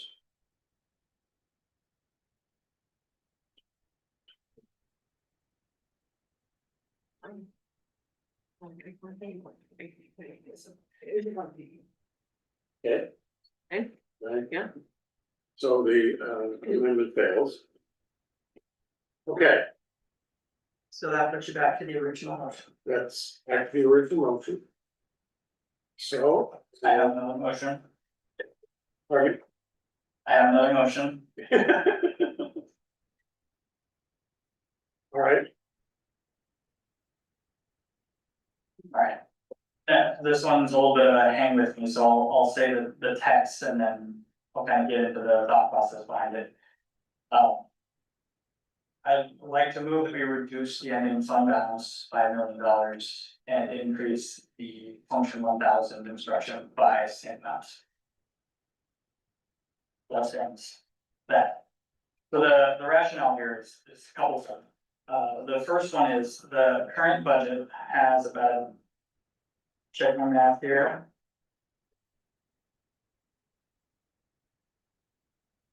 About $1.5 million surplus in the budget, so we're banking $1.5 million from starting balance to ending balance. So by spending an additional $1 million, we maintain a $500,000 surplus in the budget. The second piece I bring is, so by spending an additional $1 million, we end up back. So by spending an additional $1 million, we end up back on 11.6. That's not what the document would say, but that's where we would end up.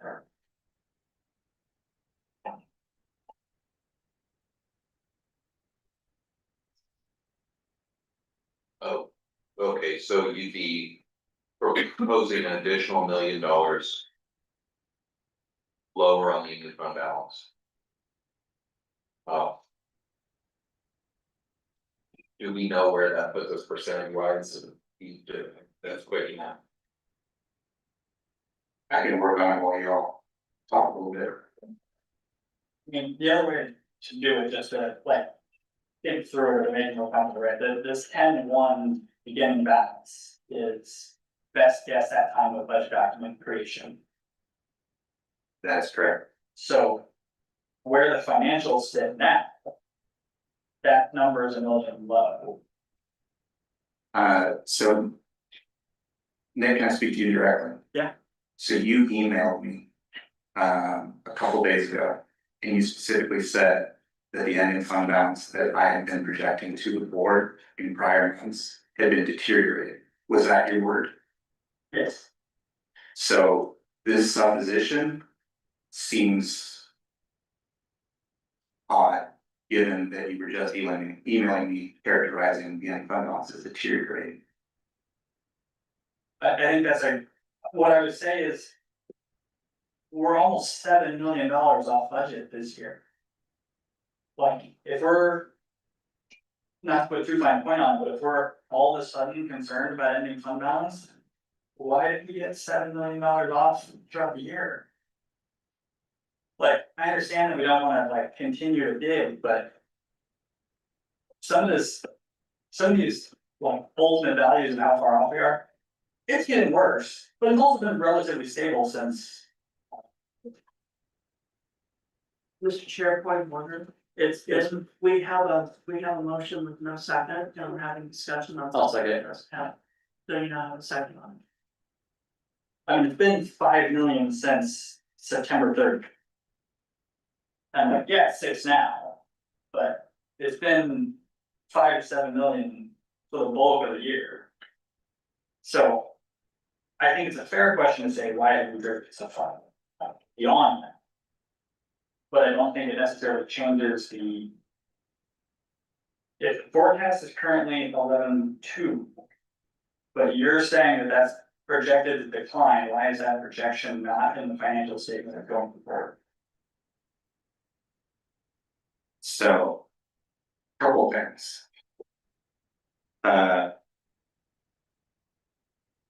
We have talked about, and I presented to this board and this budget committee, since November, a trend of ending fund balance starting in fiscal year 2021 and going forward to now. In 2021, it was 26.8 million. These are audited numbers. In 21-22, it was 28 even. In fiscal year 22-23, it was 20, so down 8 million. Then 19.3, then 14.7. So I think that getting into the month-to-month comparisons is not where I am comfortable making policy decisions. But then I don't make policy decisions. I recommend to others, this is the best projection.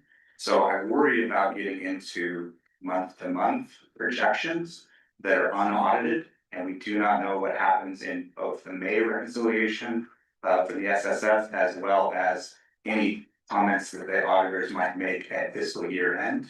And I believe you're aware that sometimes those changes can be material.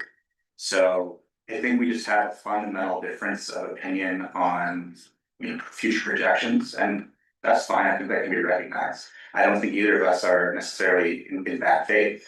We just have a difference of opinion on risk tolerance, which I think is at the core of this conversation. And that's not really for me to opine on. I think that's for this committee to talk about is tolerance for risk. No, I think that's, I appreciate that, and I would agree. I think that's where I'm trying to be mindful of. One of the places that I spend a lot of my time dealing with the budget is when things are double, triple, or quadruple covered. So something that you've got protection on in several ways, so. Mr. Chair, you have a motion on the board. Are there other people who'd like to have a discussion or would like to have a vote on it, please? Well, why don't we? I'd like to make a comment before I vote on the amendment. And that is me being relatively new to the school board and all the ins and outs and the financial and everything. My commitment is to the students and to this community behind me. And to hear that even if we are to shift money to, allow more spending. Superintendent just indicated that it wouldn't necessarily be spent on music. And, that is what, this community is coming out for, to, be proponents for saving our music programs for elementary schools. And so even if we did allocate more money for spending right now, that doesn't necessarily mean that we would save music in elementary. And also in terms of risk, I think that, informed risks are different than just risk. So, if we wanna gamble, we can understand that this would be an informed risk and understand what that means. And so, yeah, I just wanna put that up there. Can I clarify something here? This doesn't, if we gave hypothetically, if you received more funds without any us telling you what to do with them, the school board can necessarily put it towards the music program.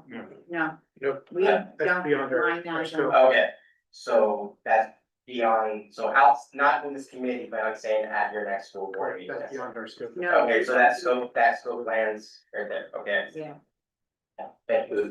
Can I, That scope lands on the board's shoulders in one of three ways. It lands on policy, which the board does, adopting a budget, which is function number 2, and evaluating hiring. Yeah.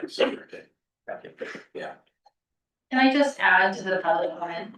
Heather, you're absolutely right. The folks that have showed up for this budget conversation, these last couple of meetings have been predominantly about music. But what I'm saying is that there are a number of other voices that we have also heard from that aren't necessarily showing up here to speak. We are hearing about class size. We are hearing about counseling and mental health supports. We're hearing about unfunded mandates at different places. So there's other places that we are hearing from the community about a need and a concern. And so what I'm saying is I would have to balance, look at all of that to make an informed decision. And Garrett, to your point, that is part of listening to the community, right? In terms of it's not just these meetings, it's multiple meetings and multiple interactions with a number of people over time that have led to the decisions that are here. So I'm trying to be super transparent about, I feel like we have to step back and really look at all the feedback that we've received. Holly articulated about special education earlier. Every board meeting, we get advocacy around class size, around special ed, around behavior. And I think it would be short-sighted for us to not step back and look at it all again to make a wise decision about how to use additional funds. Spending additional funds is not a hard thing for us to do, right? But we want to be really thoughtful and intentional about how that. So with that. Go You have a motion on the floor, so let's go ahead and vote on it. Those in favor of the motion, raise your hand and say aye. And what's in the motion? To amend. To amend The ending fund balance. the ending fund balance.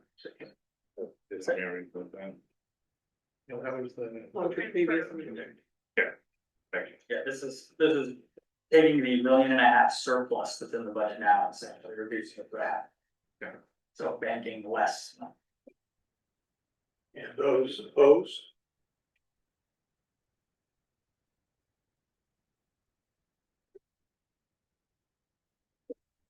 Okay.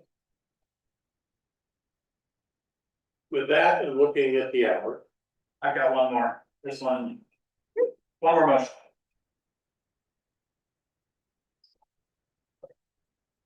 I would like, this is a non-binding opinion from the budget committee that I would like essentially stated into the record. Which then I would vote all those things. I would like the budget committee, or I move that the budget committee express a non-binding recommendation that $350,000 currently budgeted within function 2000 administration be prioritized for the restoration of previously reduced licensed or classified positions within that same function.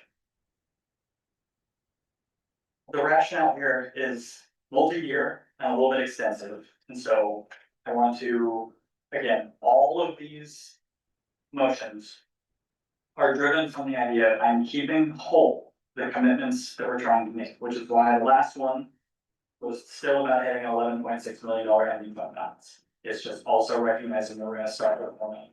So I'm reflecting the end fund balance that we're aiming at. I've carried that forward with a different start point. The first one about the funding for transferring for education, same thing. All the technology listed on the document was still going to be purchased on time, on schedule.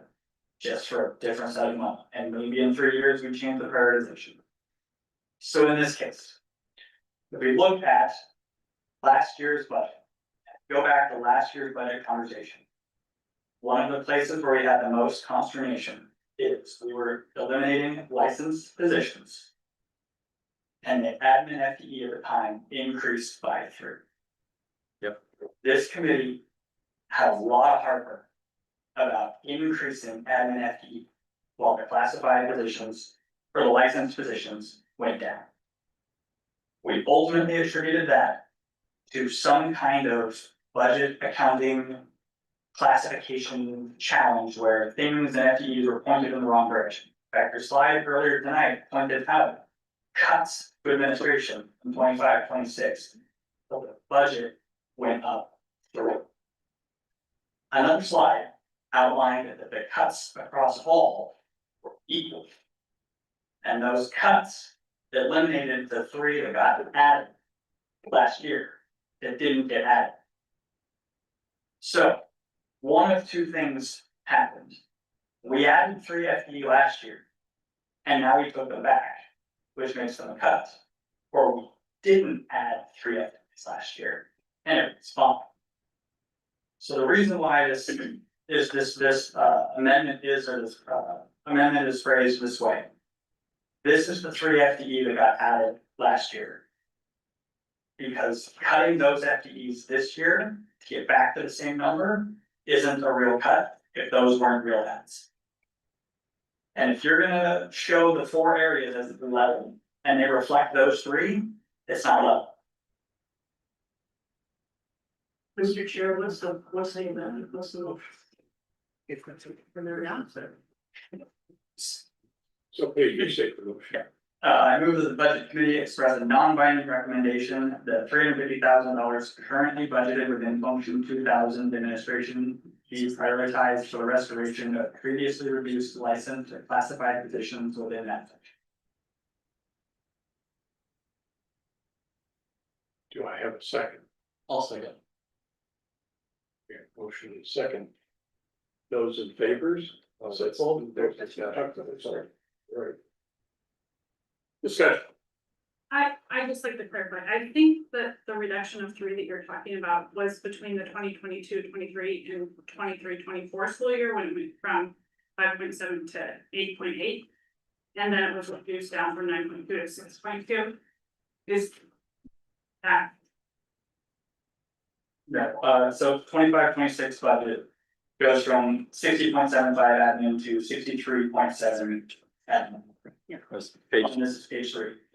So this is the place where we had the most confirmation, but we had 18 positions reduced in license and plus 3 in admin.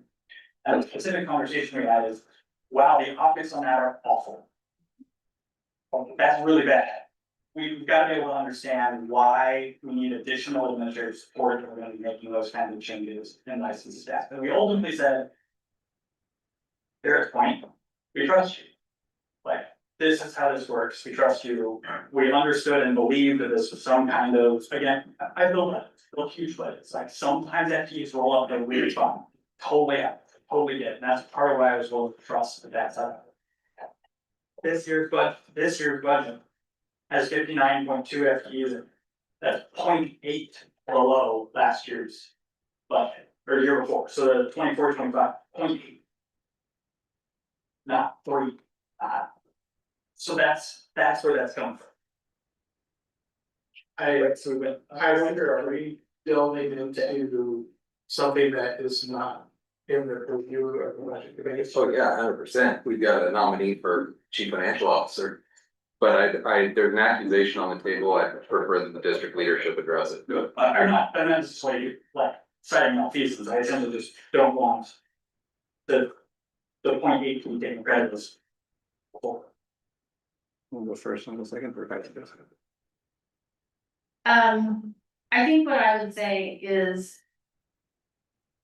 Some of this, you have a new superintendent, you have a new person with a strong auditing or a strong accounting and auditing background, looking at things with fresh eyes and trying to be radically transparent about all the things, right? Putting things in front of you that maybe you haven't seen before. That's how we've approached the work with the board all year long. And so, are there predecessors of both of ours that have done some things differently? There are.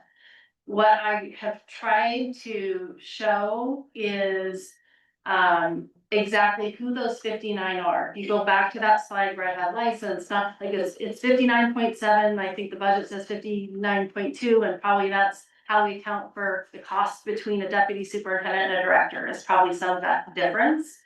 And so the numbers do align, and it does, we've shown you exactly like where those positions are in terms of why it was different in a proposed budget page last year and how that looks in comparison to audited numbers that we've shown you tonight. I'll let Pete delve into that.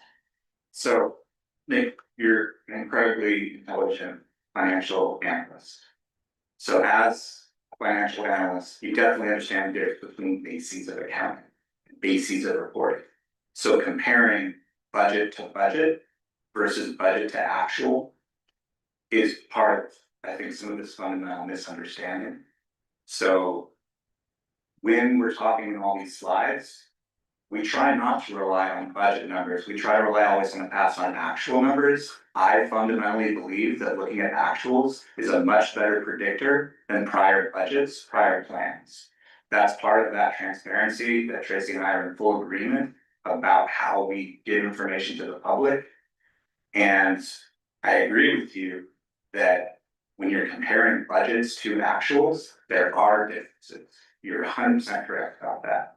What I disagree, I think, is that comparing budget to budget is somehow revealing, some type of non-basis change, if that makes sense.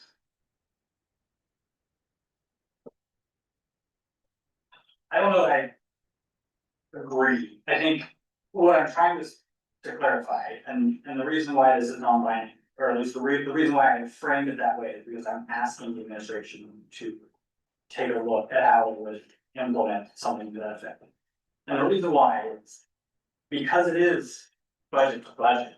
This is the approved spending amount that we've signed off on. And so we've signed off on the increase in spending that we didn't necessarily agree with, but we trusted that it wasn't a real increase in spending.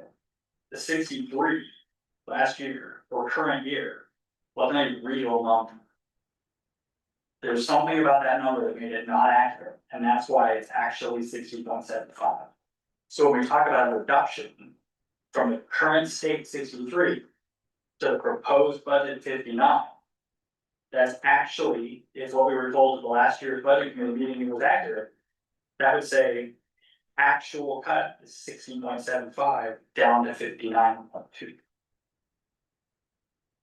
So I feel that Dr. Klinger answered your question as best she could, and I did in as good a faith as I can. I understand that I think, once again, a very smart person who has a fundamental disagreement with some of the ways that we're choosing to explain things. Comparing budget to budget, I'm saying, is not as accurate as comparing actuals to actuals, audited numbers. Like I said, I'm not citing any actuals other than the proposed cuts on the screen with elementary, middle, high admin. If that admin number is a reduction based on effectively the 25-26 approved budget and the proposed 26-27, then it's got 3 extra FTEs. Do you mind if I call for the question? Sure. We invite something.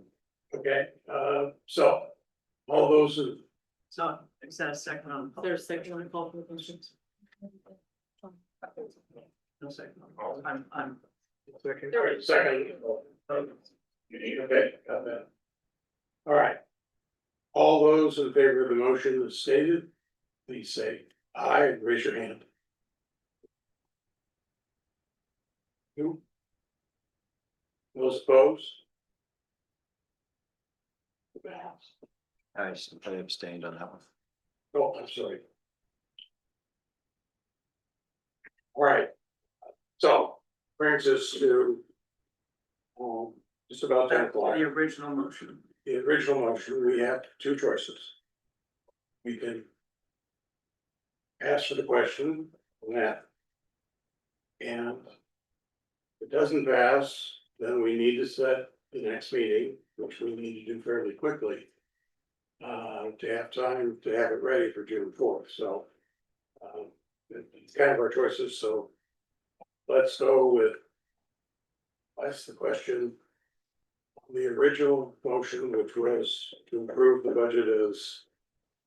It's how it outlined. Those in favor? Aye. Aye. Aye.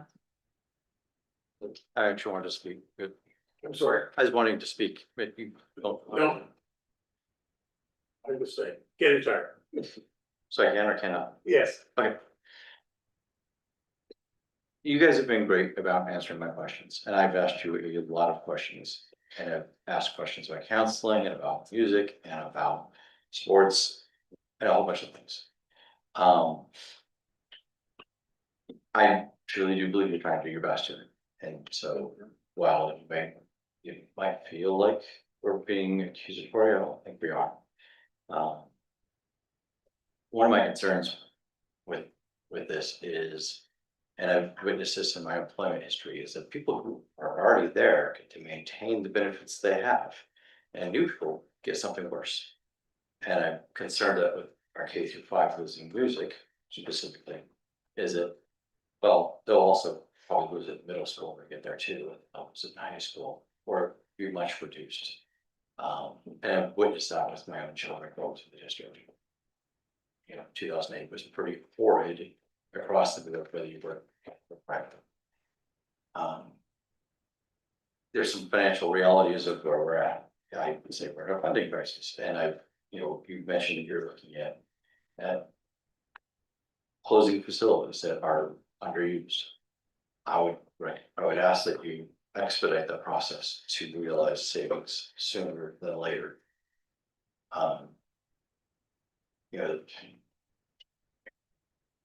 And we should attempt to do a levy. The worst case scenario of a levy is we have maintained the exact funding we have right now. There's, I get it, it's covered, there's probably some money behind the scenes to make it happen, but we can't wind up really in a worse situation than we are. And we have a funding issue, and I'll be honest, when I was in high school, the levy didn't pass. That was back when we had the operating levy. And some of these things aren't legal. They canceled busing, they canceled all sports. The team had just won the football championship. But it passed the next year. Because, the community and a lot of businesses stepped up and funded the sports side. But everybody had to figure out how to get their kids to school.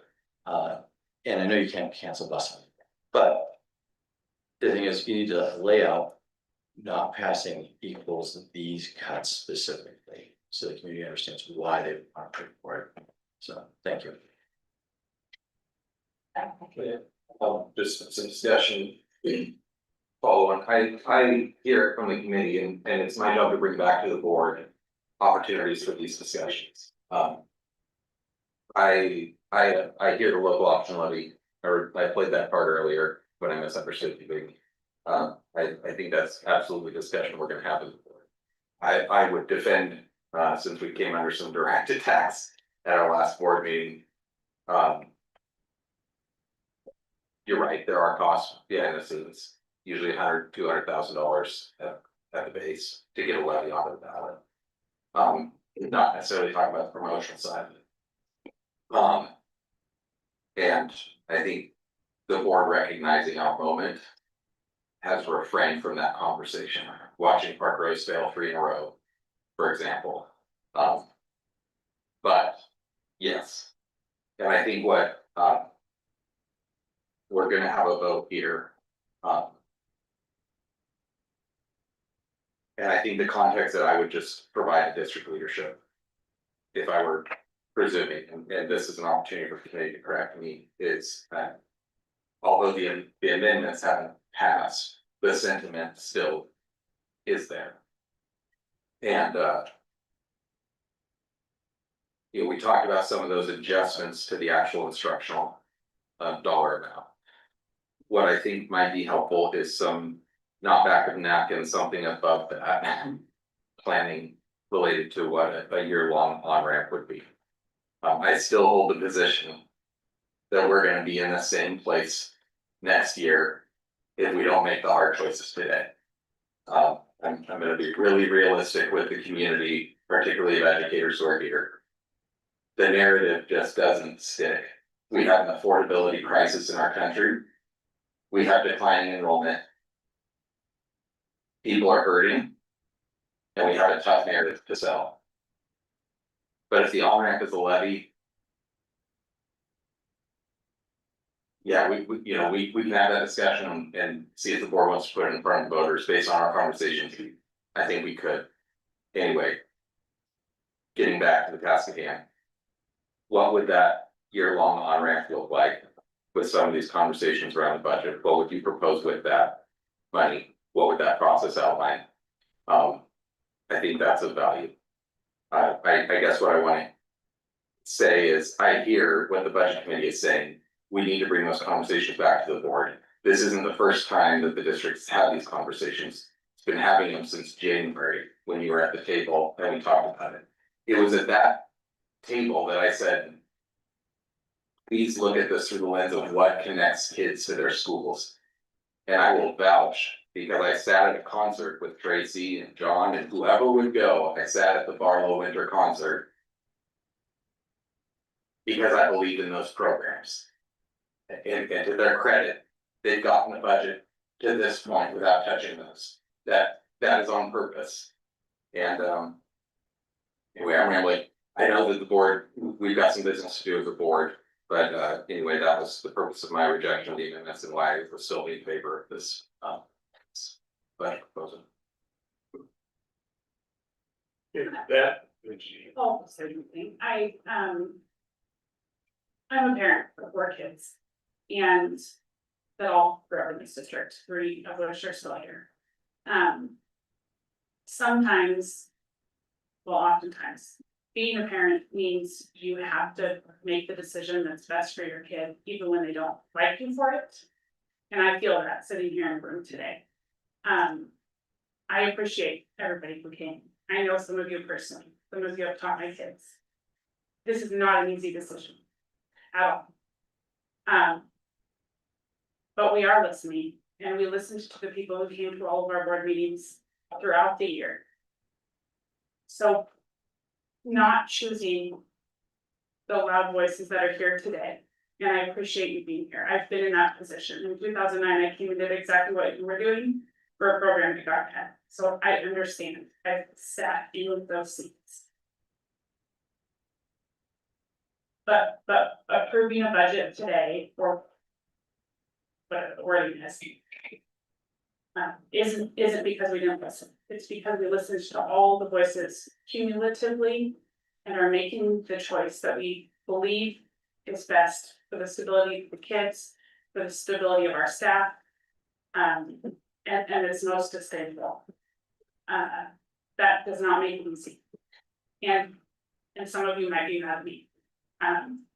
We have to live with that, and we have to vote according to what our belief is. So that's all it's doing. Okay, that I will ask the question again on the original motion. Chris made earlier on approving the budget outline. Those in favor say aye. Raise your hand.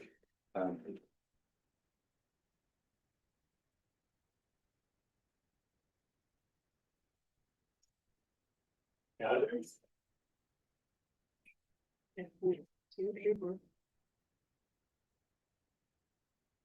That is mine. All right. Votes yes.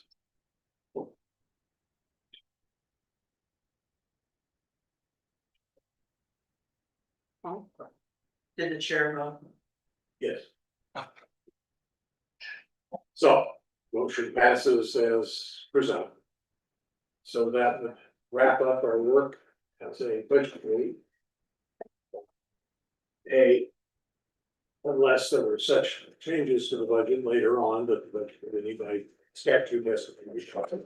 And then obviously, as you've outlined, getting us together in January and getting us together a couple times next year before it's time for next year makes a lot of sense, so that we can maybe clear up some of these skills ability for getting on this.